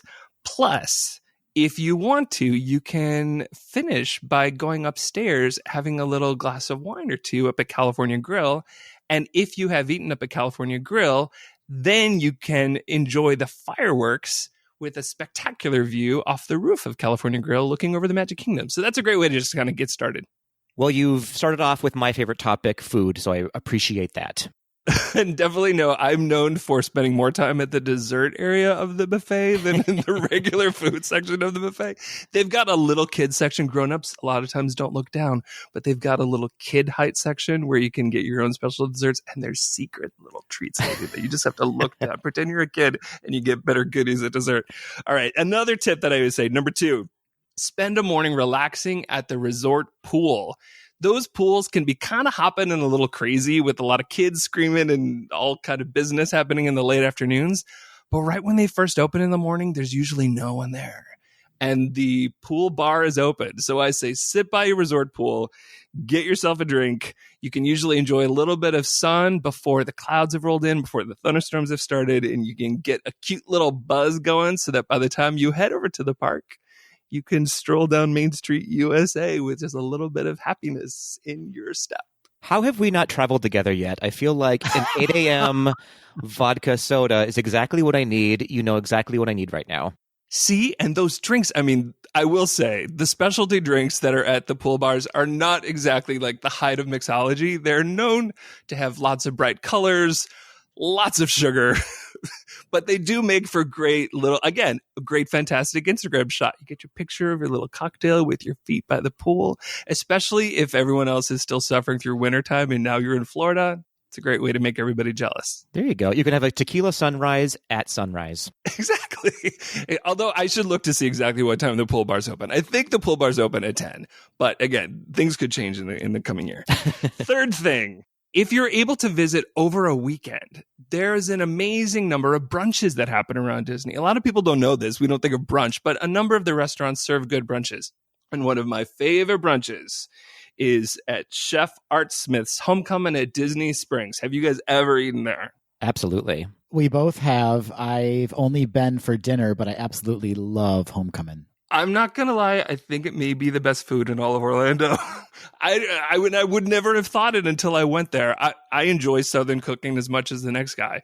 But Chef Art Smith was famously a chef for Oprah Winfrey, which kind of elevated him into that celebrity chef fame. But he prizes his techniques. And if you talk to the staff there about the ways that they bathe their buttermilk chicken and the ways that they nourish every recipe, it's stunning. So at brunch, they've got house-made donuts with icing, pecan, bacon, and caramel. Stunning. They're so good. They've also got Hush Puppy Benedict and my personal favorite, which is the thigh-high chicken biscuits. They're like chicken sliders. They're like 3 little biscuits with a little bit of fried chicken and hot honey and butter pickles. My mouth is watering just even thinking of them. And because Art Smith is out gay for whatever reason, it's a very gay-friendly restaurant. So you'll definitely not be the only queer folks if you join them for a Sunday brunch. I promise you. That sounds amazing. And your number 4 tip better be take a nap after gay brunch at Chef Art Smith's homecoming. You know, that's not a bad idea. There are a lot of nap places. This is actually another top 10 list that I have that maybe we could save for a future podcast. Top 10 places to take a nap in the middle of a Disney World trip. I'm not kidding. I know the spots. I love that. There are more hammocks around Disney World than people realize. And I don't own a hammock. I live in New York City. There's no way for me to put a hammock in my apartment. Just sleeping in a hammock is itself a novelty. So yeah, that's a great idea. But no, I say for my number 4, one of the nice things about showing up at the park, not at rope drop, if you can relax and walk into the parks between like 10:30ish and noon, there are so many performers that are out in the entry area, which doing what they call streetmosphere. You guys talked about this during your Hollywood Studios segment. Yes. We love the citizens of Hollywood. Yeah. And so the citizens of Hollywood are some of those performers. They're not out there if you get there right at 8 or 9 in the morning. They haven't come out yet. So you wouldn't even see them if you hadn't arrived during that time or came back to that area. Over at Main Street USA, they have the Citizens of Main Street USA. And then Epcot has the Jammers.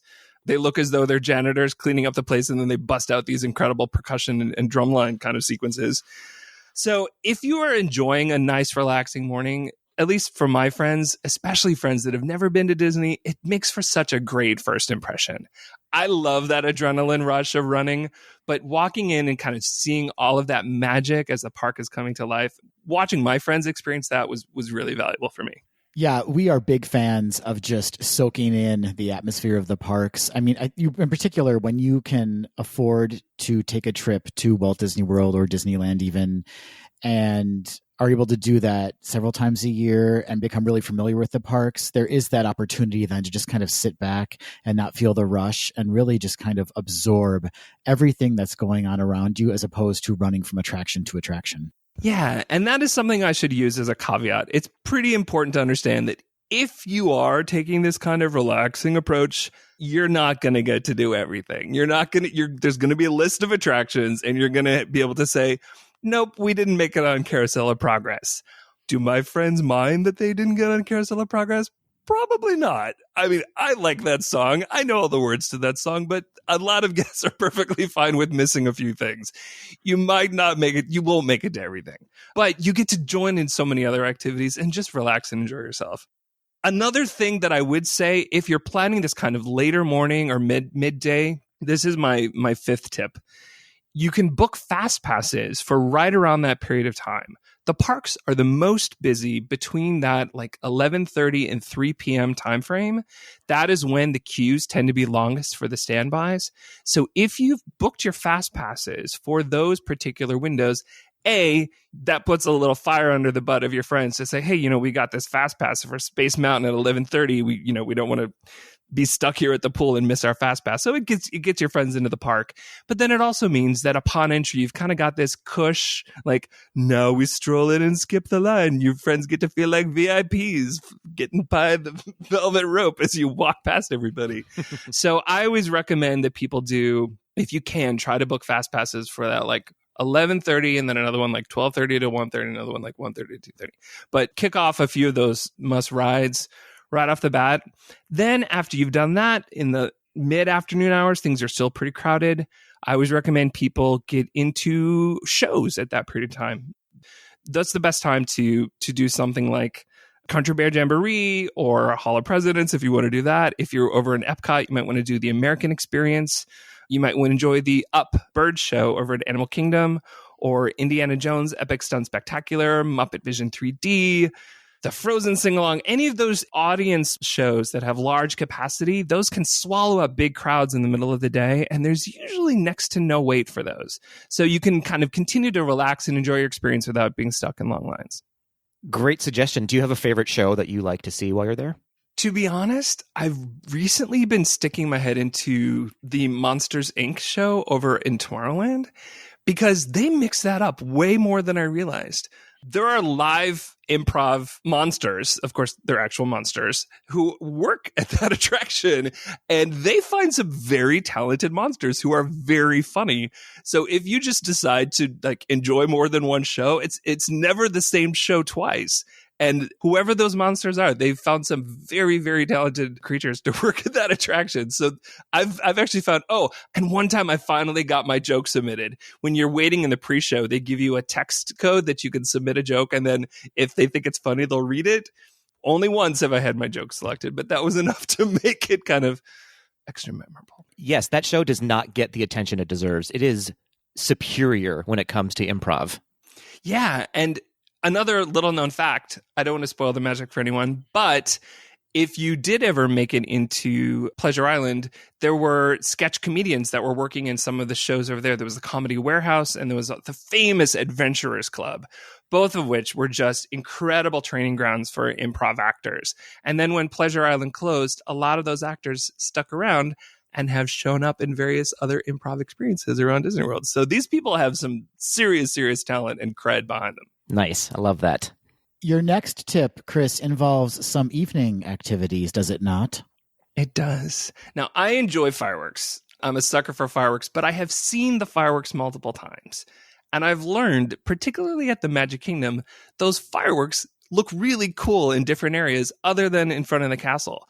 One time I happened to get on Splash Mountain just before the fireworks are happening. Literally, as we're going up to come down that gigantic hill, suddenly it's a misty crash into water with spectacular fireworks happening behind it. It was one of the coolest things. It made me wish that I had got a GoPro just for that moment because the fireworks had never looked so hazy. But it was really cool. Another time I rode Big Thunder Mountain Railroad during the fireworks. That was super, super cool. The fireworks are reflecting off the rocks.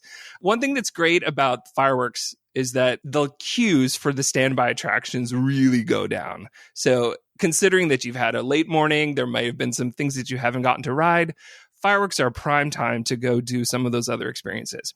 This is especially true over at Disney's Hollywood Studios. The fact that they've currently got 2 different nighttime spectaculars, the Star Wars fireworks, and then they've also got Fantasmic, that draws a lot of people over to that side of the park. So during that period, it's pretty easy to go on the attractions in Toy Story Land with relatively no waits. I shouldn't say no, but quite a bit smaller, considering that Slinky Dog Dash is often one of the longest wait times. If you hop on Slinky Dog during that period, you can usually get on in like 30 minutes. And as an added bonus, Slinky Dog at night is the way to do Slinky Dog. Absolutely. Well, I've also learned that those kiddie coasters, no, sorry, that's not fair, but the family-friendly coasters feel a little scarier at night. So if you're someone that does like that thrill, for some reason, Seven Dwarfs Mine Train, the hills just feel much bigger if you're going on it after it's dark. Well, we've had our late night of riding rides during the spectaculars, but then your next tip involves early mornings, which we were promised would not be included in this list. So what are you even doing, Chris? So here's the deal. So as we know, the newest attraction, which is now the must-ride attraction, is Star Wars Rise of the Resistance at Hollywood Studios. In order to get a virtual queue boarding pass for that attraction, you have to be inside the Hollywood Studios with everyone in your party, literally the moment that the park opens. At that actual park opening time, if it's 9:00, at that moment, anyone who has passed through the turnstiles can reserve a boarding group for that attraction. And they're usually gone within 1 minute. So that is something where if you have to have a morning and you need to ride on that attraction, you're going to want to probably spend that morning at the studios. So what I say is, if that's your plan, do Animal Kingdom the day before. Because the cool thing about Animal Kingdom is that it's not necessarily the kind of park that you need to be there all day. There's not quite as many attractions, and it tends to close quite a bit earlier than most of the other parks. So if you're able to kind of have that earlier close, then you can head back home and your friends can relax, get a better night's sleep before that early morning. Whatever particular early morning you may want, do Animal Kingdom the day before. I love that tip. That's so smart. It makes total sense to me. And it's something that if you're lucky to stay on property, a lot of times relaxing in the evening back at your resort hotel can be really relaxing. Some of those resort hotels also have their own things happening late at night. If you're lucky enough to be staying, as I said, at the Contemporary or at the Polynesian or even some of the areas over the Grand Floridian, they have views of the fireworks over the lagoon. They also have nighttime entertainment with the electrical water parade. If you've got kids for some reason with you, or if you just like the idea of a movie at night, all of the resorts have a setup where you can enjoy a campfire, and they have a nightly screening of one of Disney's classic films. So there's other things to do, or you can enjoy the lounge or the bars back at your resort, or do a late dinner. There's lots of fun things to do back at your resort as well. I love the movies under the stars. It's such a lovely and romantic thing to do, too, if you're with a partner, or lovely to do with the kids if they're in your group, too.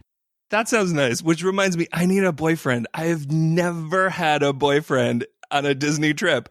It's really sad. I've had boyfriends, but I've never been able to enjoy a romantic evening at Disney. Never. I've never had that kiss. So, hey, if you're out there, you're listening, if you like the sound of my voice, I know all the tips. I know where all the secret passageways are. When I say partner, I of course mean my Stitch plush. Yeah, that's the way it should be. But no, Disney is clearly one of the most romantic spots, and there are plenty of people who have had weddings, engagements, and all sorts of things that they have planned for a long time out. So I hope that they're able to adjust or still kind of come and enjoy this based on how things are looking.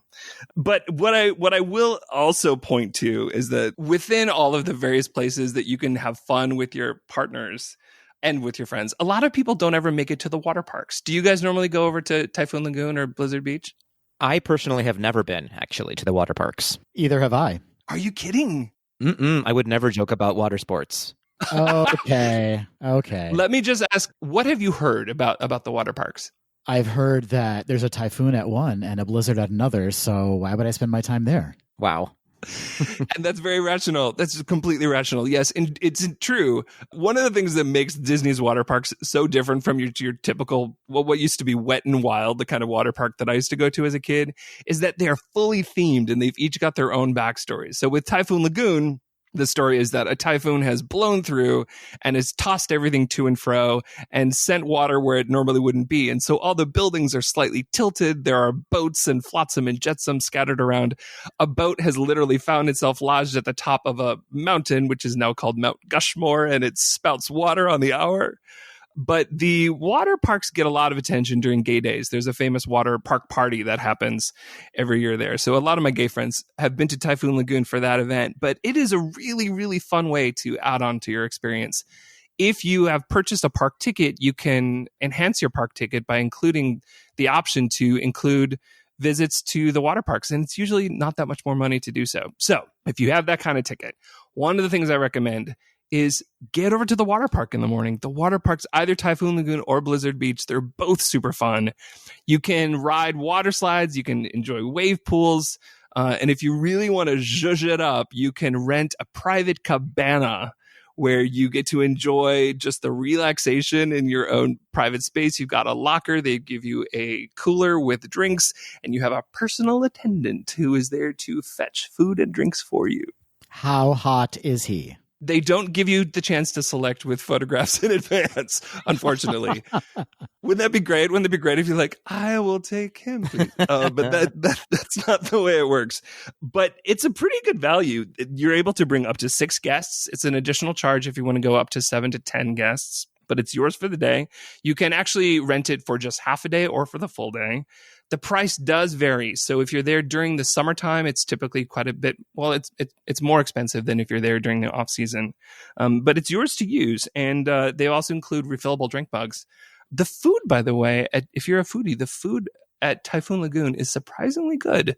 There is a Caribbean chef who works there. It provides some of the most authentic Caribbean food anywhere on property. And I asked this because I talked to my folks and they told me, oh my gosh, if you're Jamaican, send your Jamaicans to Typhoon Lagoon. It's the best food. But it's just a fun way to enjoy your morning. And the cool thing is that after you've enjoyed your morning at the water park, it's pretty easy just to hop on a bus and head over to the parks. Well, you've sold me on the water parks, actually. I've never been. Water parks generally don't catch my eye, but now that you're talking about the Jamaican food, I may go there at least just for the food.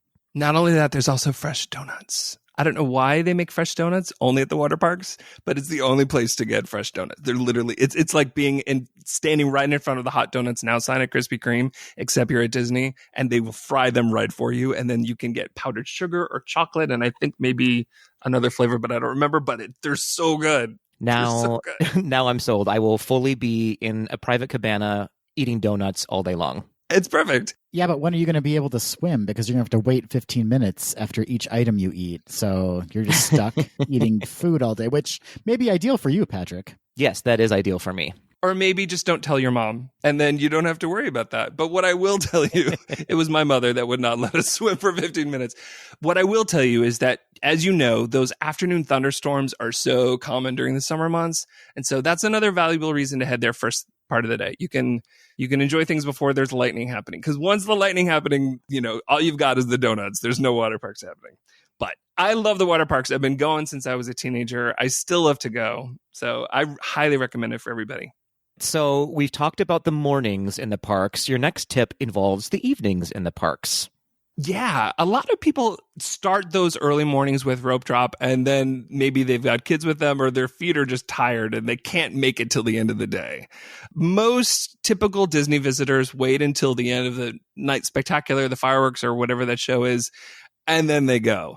But if you're lucky enough to go during the peak season, a lot of times they will include extra magic hours in the evening hours after the park has closed. So if you're lucky enough to be staying in a Disney Resort hotel, a lot of times during those spring break, summer period, or the holiday period, those extra magic hours will be from like 9 to 11 p.m. So if your friends are kind of night owls anyway, and especially if you're in one of those parks where you can, get your drink on, an evening walking around the parks can be super fun. Lines tend to go down quite a lot. And if you're lucky, you can time it just right so that you hop in the line for whatever that longest standby wait is, say, Flight of Passage over at Animal Kingdom or Seven Dwarfs Mine Train. As long as you step in that line before the official closing time, Disney permits you to ride. You can enjoy the ride, and almost always, I have to tell you a little tip, almost always Disney is overestimating the wait time, in part because they kind of want people to go home. So Seven Dwarfs Mine Train will say that the wait is 75 minutes, but it's really only like 30 minutes. So you get to ride that attraction. Usually it's relatively low wait time, and then when you're leaving, as the park is emptying, it's a perfect time to finally get those unobstructed shots of the various icons. You get to maybe a little shot with your honey, but the park late at night, that's my favorite. If you're really lucky, you get to see what's called the Kiss Goodnight. Do you guys know what the Kiss Goodnight is? I love it. It's one of my favorite moments of the park. Yeah, so in case any of your listeners don't know, the Kiss Goodnight is the colloquial term that people have used for a final moment just at the end of the night, long after all the attractions have closed. But when Disney is essentially saying, you don't have to go home, but you can't stay here. And their version of that is that the castle just lights up for a moment with extra sparkles. When You Wish Upon a Star swells in the music, and it's like the classic Disney voiceover wishing you a fantastic evening and inviting you to come back. It is classic, quintessential Disney nostalgia. A great way to wrap up a visit to the Magic Kingdom. And Chris, your last tip, this is the big sell. Tell us what your number 10 tip is. So if you are lucky enough to have a reservation for 2020, and if you are planning on coming, 2020 very well may be the perfect time for you to enjoy a relaxing, late, sleep-in kind of vacation, because Disney has greatly reduced the hours of operation for the parks. And many of these parks are not even opening until long after you've woken up and had breakfast. If you're a regular Disney park goer, you may know a lot of times parks open as early as 7 a.m. Sometimes even extra magic hours start as early as 6 in the morning. during that initial period of Star Wars Galaxy's Edge, people were there at 6, 7 a.m. every morning. You know, those are early mornings. That is not happening for the next few months. So they've adjusted their hours for most of the days in the first month or two. They are not opening until 11 a.m. at Epcot, closing at 9. Over at the studios, they're opening at 10 a.m., closing at 8. At the Magic Kingdom, they're opening at 9. And at Animal Kingdom, they're opening at 8. But the parks are only slated to be open for about 10 hours each day. That might not seem like a lot compared to normal, but Disney's very good at estimating how much time a guest would need in order to enjoy pretty much all those experiences that are available. So it's rational to imagine that based on the capacity, which they really know more than they ever have before, they're going to know exactly what their park capacity is going to be. They've adjusted those hours so that you can enjoy yourself, ride on those rides, do the other kinds of enhancements that are certain to come. And you don't have to kill your friends by waking them up with those early wake-up morning calls. Well, Chris, these have been really excellent suggestions. As I said at the top of this, you know, Patrick and I tend to be morning people, but the case has been made by you, sir, about having a more relaxed morning, really exploring some options that you may not commonly do, and then enjoying the parks in the afternoon and evening hours. I think so. And I do think it's important to remember that there are so many different ways to take a Disney vacation. You know, Disney puts us through a really extensive training process in order to be an authorized Disney vacation planner. So we are forced to learn about all these other kinds of opportunities. But what I'm lucky to do is I'm lucky to plan vacations for all different kinds of clients who are coming for any number of different reasons. And so there are people who are coming, they've been to Disney many times. They just have a different agenda, or they may be coming with, you know, other activities that are part of their plan. And so it's becoming a vacation planner has given me the chance to see that there's lots of different ways to enjoy the parks. So in this particular way, I would say, I don't know, I think we're coming through a pretty tumultuous time. I think a lot of us are pretty much in need of a vacation, and some real R&R with some extra Disney magic might be exactly what we need. Well, I know I need that for sure. I actually do have a trip planned for November for Run Disney, if that actually happens. I'm still trying to weigh out if I'm going to go, even if Run Disney doesn't happen. But now that you've given all these wonderful suggestions, I feel like I am equipped to be there for a very relaxed vacation. Yeah, and Disney will continue to make announcements in the coming months. I would really encourage your listeners, please come to my website. It's wishful-thinking.com. It's wishful thinking, but there's that hyphen in there, wishful-thinking.com. I've got a newsletter that folks can sign up for where I notify people about what we have been learning about the reopening. And I've also got a new section on my website specifically with some of the announcements that have been made so far, which I'll be updating regularly with all the tips.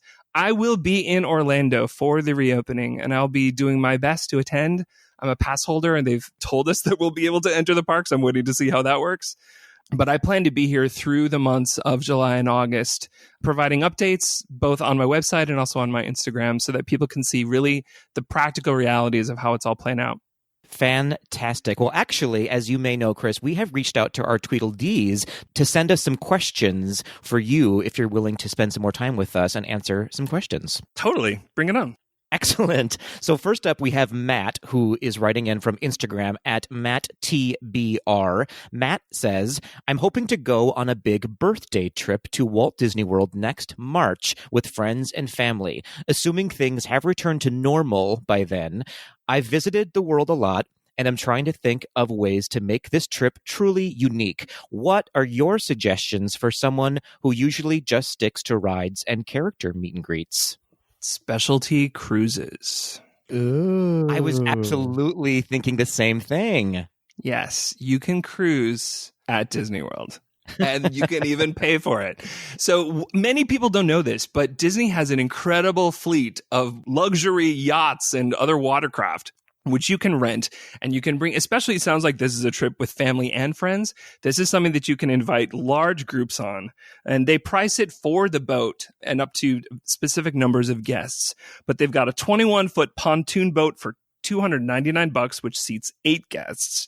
If you've got 10 guests, you can do a 25-foot boat, and that's $349. And then up to 18 guests can get on the Grand One yacht. Now, that one's a little pricier. It's $400 an hour plus tax. But you can add a butler. You can add on any number of drinks and dining experiences. There are so many ways to enhance that. And the coolest thing is that you can schedule your specialty cruise for different times of day. But what many people love to do is put it on the water near one of the either Epcot or Magic Kingdom during the nighttime fireworks spectaculars. And you can watch those fireworks while you're enjoying the music and the experience just in that private way with your family and friends.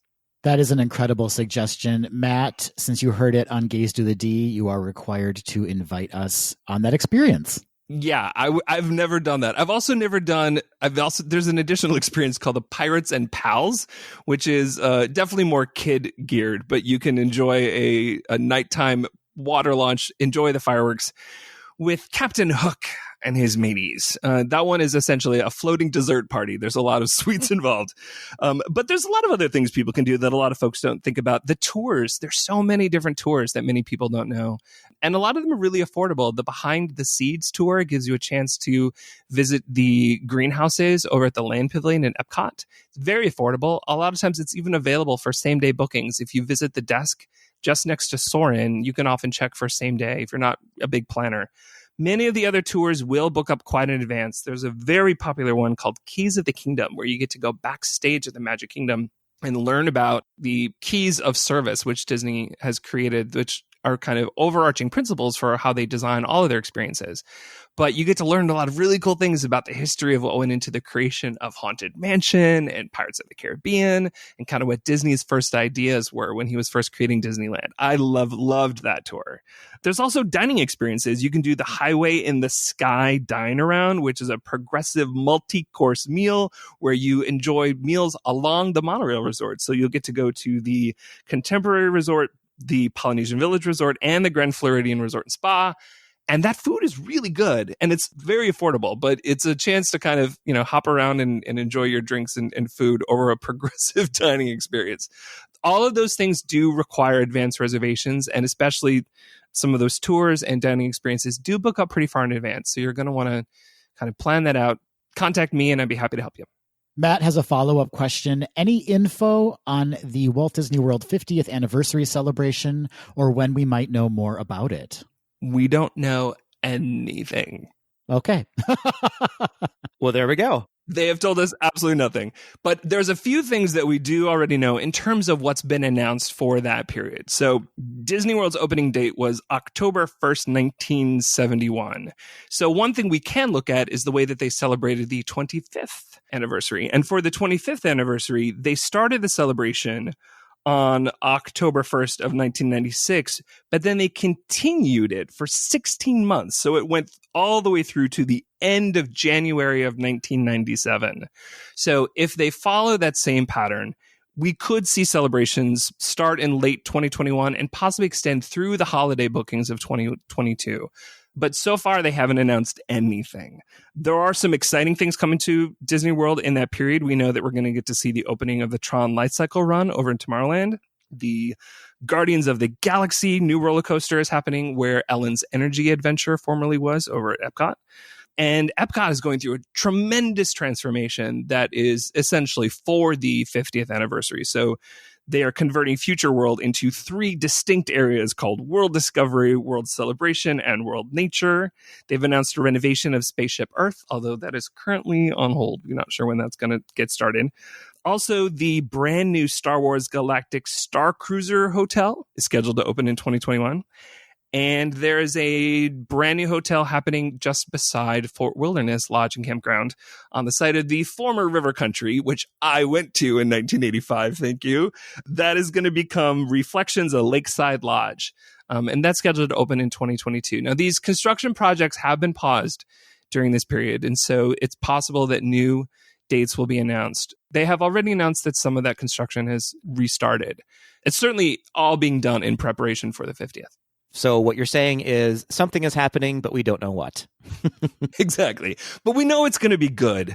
One thing is pretty clear. Disney and Orlando have taken a major hit during this period. Various journalists have theorized that the Walt Disney Company may have, of all major American companies, it may have taken one of the biggest hits of anyone.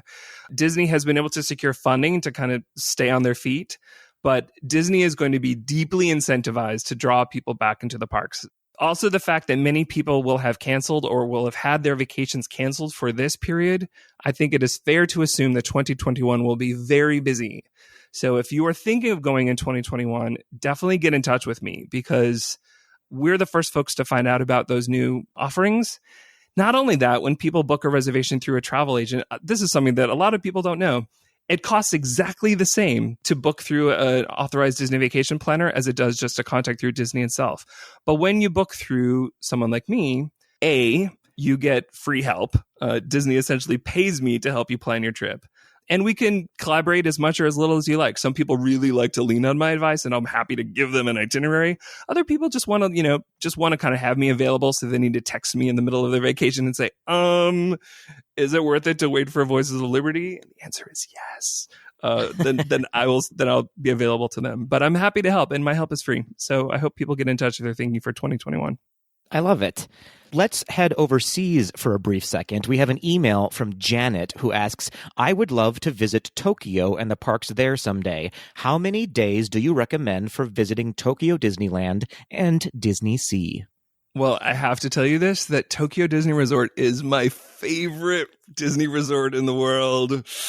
We've been talking about Disney World this whole time, but the Tokyo parks are insanely amazing.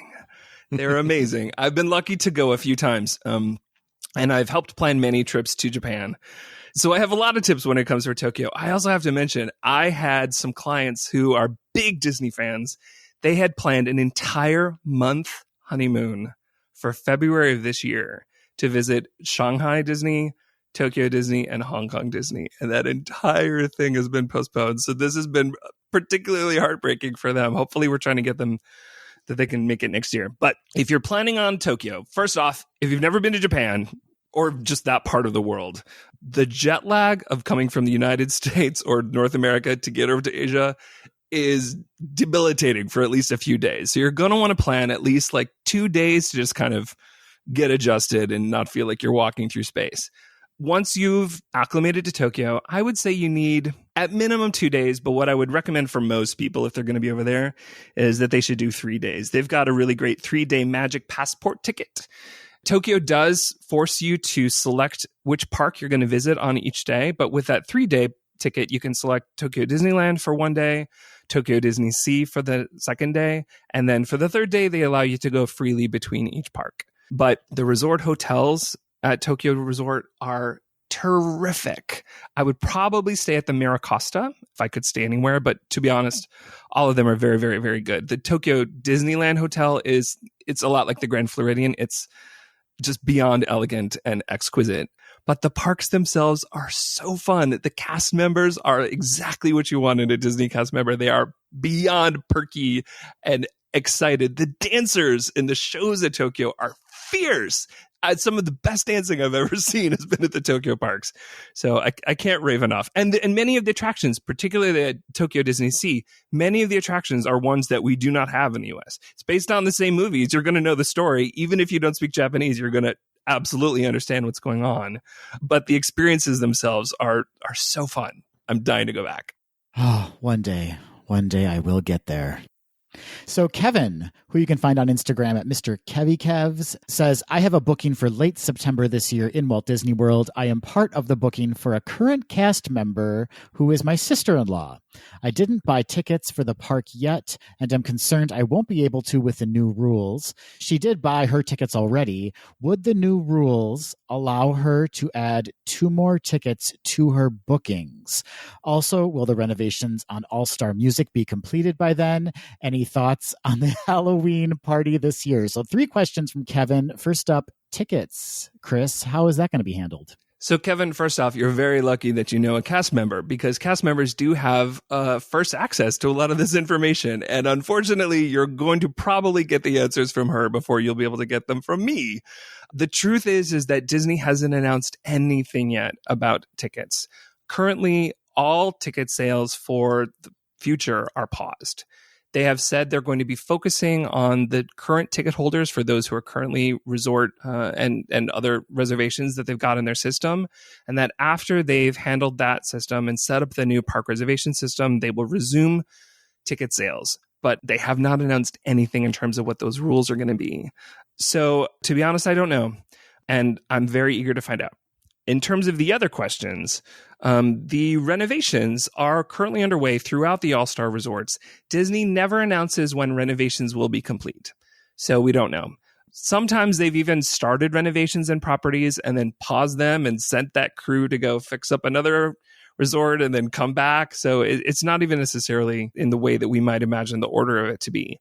But many of those rooms have been renovated. One thing I can tell you is if you have a reservation, you can always call to request to be put in one of the renovated rooms. And Disney never promises, but they're often able to accommodate those requests. As for the Halloween party, we know nothing. We know nothing. But again, please reach out to me on my website. And I've got a mailing list you can sign up for. And then when we get announcements, you will find out. Well, let's move back overseas again for a minute. Jeff is writing to us from Instagram at FunJeff, and Jeff asks, how many days should be planned for a trip to Disneyland Paris, and which hotel or hotels would you recommend for a couple without kids? So if I'm going to be very honest, my favorite thing about Disneyland Paris is Paris. When you are in Paris, you're in freaking Paris. It is the city of light. It is the most romantic city on the planet. I love it. So the fact that you get to add Disney onto Paris makes it a really cool thing, but I highly doubt that anything you experience at Disneyland Paris is going to top what you find in Paris itself. That said, maybe you've already been to Paris, and so I won't give you too much advice, but I will say, make sure that you've given yourself at least 4 days to see Paris if you've never seen Paris. You're definitely going to want to get into all those incredible museums, the astonishing history, get out to the Palace of Versailles, do all of that stuff. Don't miss that.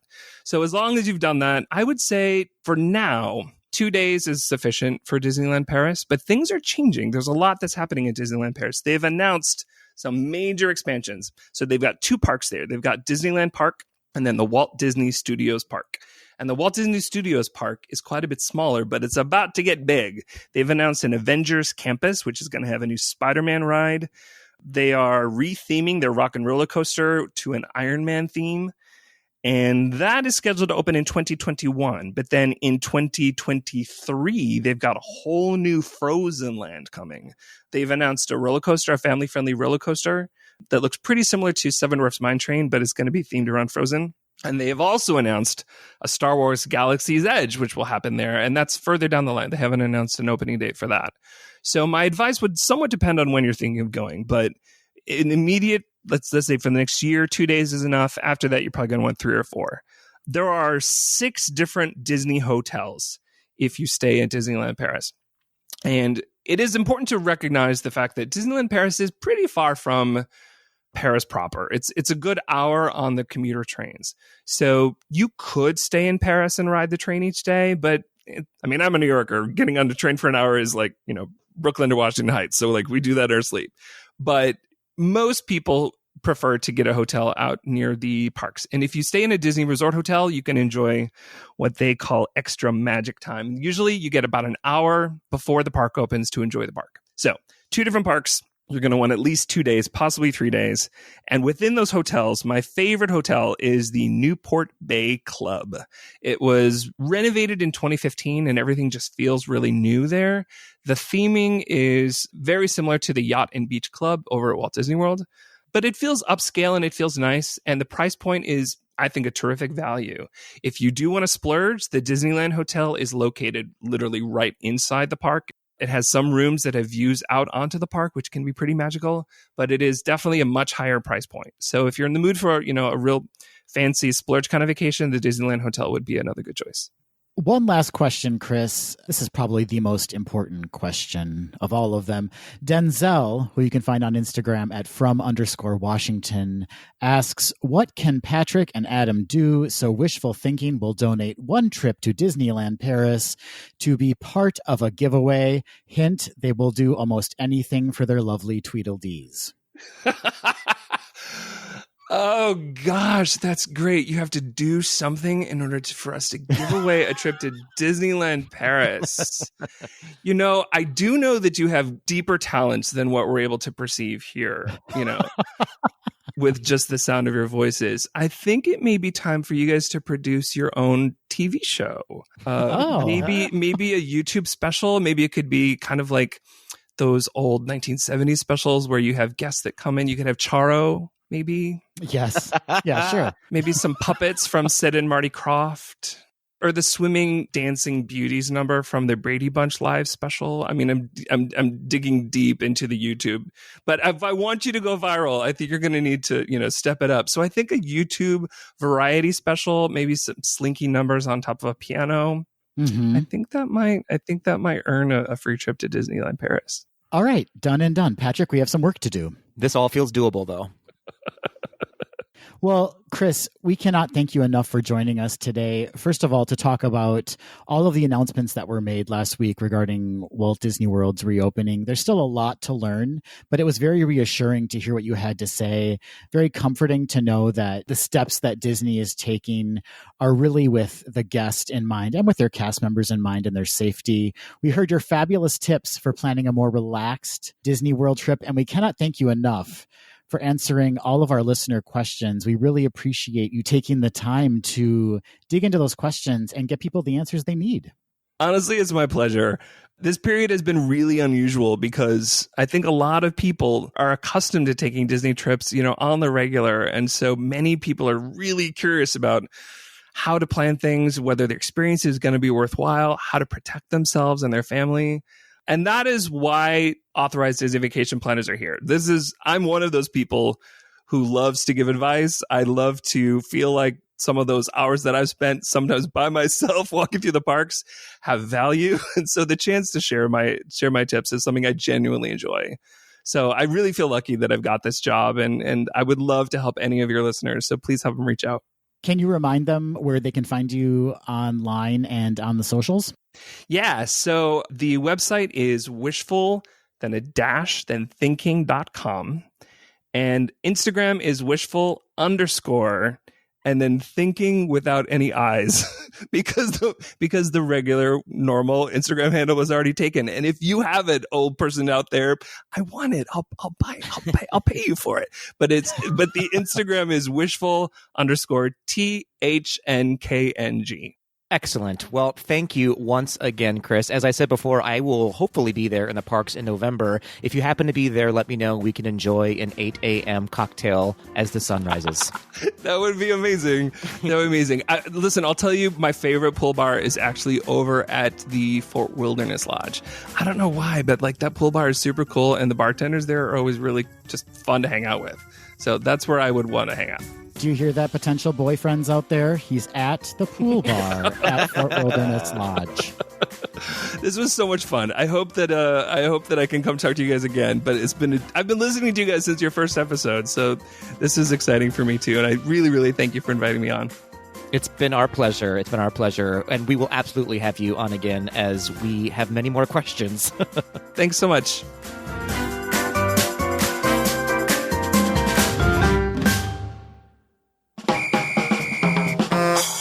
Hey, Adam. Hey, Patrick. We are in the 12th hour of this episode. Of this wonderful episode, I should say. I just want everyone to know that Patrick and I just had a meeting this week, and I brought up the fact that we need to get these episodes down in time. They're just running a little bit too long for me. And immediately after that meeting, we've produced an episode that is well over 5 hours. Just for reference, Tweedledees, I am on the side of having 5-hour episodes. Suddenly I feel like a villain. Suddenly? 5 hours with us, Patrick. That's too much time. No one's going to come back after that. I don't have anything to do, Adam. That's my point. I need an activity. That's fair. That is fair. Well, Adam, as you may know, we are at the end of our episode, and it means it's time for some quick D. I'm very excited for some quick D from soccer players. Oh, dear. I don't want it to be quick. Well stated, Patrick. I should not have said it that way. So for those who don't know, Quick D is where Adam and I ask each other a question that we have not been privy to prior to recording, and we answer it off the cuff. This week we are going back to classic Quick D. Adam, are you ready for your Quick D question? I am more than ready. So you're overly ready. I was ready in hour 4. I'm more than ready. I'm overly ready in hour 5. Fantastic. I am also overly ready and underdressed. Here we go. It's surprising to me that you would admit that yourself. Like, I can say that you're underdressed, but for you to admit that, I feel like a real breakthrough has occurred. Well, at this point, it just goes without saying now. All right, Adam. One news story that we did not talk about today is that Disney is developing an original movie musical based on the Lionel Richie song called All Night Long. Now, with a title like that, Adam, I figured Gaze to the D needs to weigh in. What is this movie about? All Night Long. Well, this is the first movie that's going to premiere as part of the Disney After Hours section on Disney+. As all of us know in the parks, Disney After Hours means something really exciting, really enjoyable, and it means the exact same thing on Disney+, but in a completely different way. I'm talking about adult films, Patrick. Oh, okay. I'm intrigued immediately. Disney has decided to dabble in adult films, and they're obviously starting with a Lionel Richie-inspired movie. Because why wouldn't you, right? Yeah, nothing gets me more hot and bothered than Lionel Richie. And you asked, what is it about? What is it about, Adam? I'm going to tell you. I'm going to tell you right now. It's about a lion named Lionel. Okay.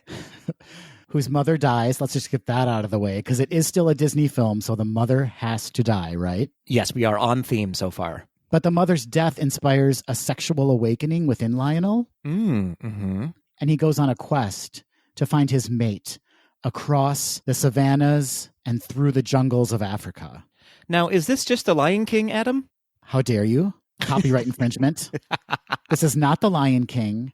Because as I mentioned, it's after hours, which means that during his quest, Lionel comes across several other very attractive lions, lionesses, tigers. I don't know. Do lions have sex with tigers? Sure.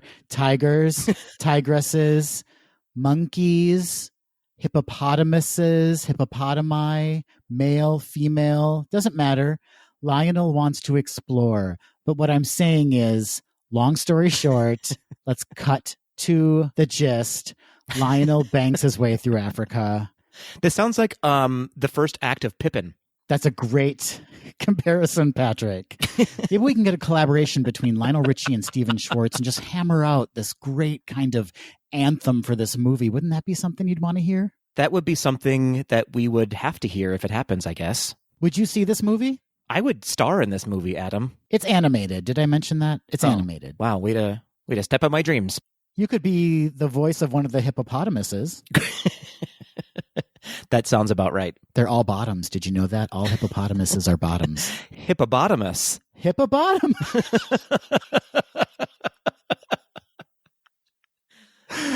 Oh. I can't wait until Lionel Richie puts pen to paper and comes up with that song. Oh, dear. And then like Demi Lovato can cover it for the credits. I am more and more turned on as this conversation goes. It's quite a pitch. And I guess Disney, call me. I think I have the plot for All Night Long. I think they're going to be calling you with a restraining order, Adam, but they will be giving you a call very shortly. Can you receive 5 restraining orders in 1 year? I believe in you. Thank you so much. All right, Patrick. That really went off the rails. I was not expecting it to go in that direction, but here we are. Going off the rails on Quick D? Never. Not on this podcast. Patrick, here's my question for you. As I mentioned in the news, Beyonce, the queen, the goddess, is rumored to be working on 3 films for Disney for $100 million. One of the films she's working on is Black Panther 2. She's going to be a part of the film's soundtrack. You know, however she's involved with that soundtrack is going to be phenomenal. She's going to deliver. But you know there's bound to be a standout song from Beyonce. Patrick, what is that song? Give me some of the lyrics. What is Beyonce going to create? It's going to be an unexpected song, Adam, and one that I'm not sure fits within the movie Black Panther 2, but the title is I Was Robbed at the Grammys. I Was Robbed at the Grammys. Mm-hmm. An interesting autobiographical approach from Beyonce for a film that has nothing to do with the Grammy Awards. That's absolutely correct. Beyonce, in my opinion, has earned to do whatever the F she wants to do, and she wants to let it be known that she was robbed at the Grammys. I am standing strong with her. Adele, I like you, but not as much. Now, see, to me, that immediately pops out as like a potential vocal track within the song. Yes. Perhaps Adele, not as much, is repeated underneath the vocal track. It's super subliminal. People will be like, why do I suddenly hate Adele after listening to this song? Is the song solely going to focus on the Grammy drama? Yes, Adam. Yes, it is. Well, I'm proud of you for saying yes, but I was hoping to get some more information out of you. Nope. I was just a fun fact into my life, Adam, is I was mowing the lawn yesterday to Lemonade, and I was thinking in my head, how did this not win? What planet are we on that this album did not win Album of the Year? And I was so mad. I was angrily mowing the lawn. This is a long tangent just to say that can we give Beyonce that Grammy back, please? And thank you so much. I'm going to respond, Patrick. I'm going to respond with a no. And I know that may be shocking to some, but I'm going to tell you why I'm going to say no. Because if we give her that Grammy, we will not end up with the truly inspirational anthem that you just suggested she composed for Black Panther 2. This is fair, but maybe she gets it because she composed that song, Adam. I'm not saying go back in time. I'm saying correct the situation. Correct the situation. Give her the Grammy. You know what? I'm sure the song will win on its own merits. It's about her not winning a Grammy. And the Grammy is wont to give somebody an award for mocking the Grammys. How many years have we seen it done, Patrick? Just the one, actually, after this year. Just the one. Just the one. So there you have it, folks. I Was Robbed at the Grammys, the new hit song from Beyonce for the Black Panther 2 soundtrack. Now let's hope that Adele doesn't also come out with an album at the same time. For Black Panther 2? It'll probably happen. We've learned nothing.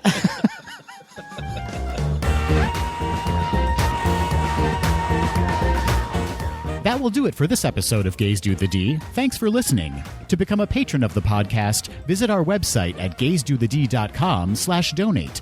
For a donation of any amount, you can receive exclusive Gays Do the D content and help us continue to bring you the very best Disney news and discussion. Continue the conversation after this episode on Facebook, Instagram, and Twitter at GDTD Podcast, and submit your questions or show ideas to info@gaysdothed.com. Have a great week, everybody. See you real soon.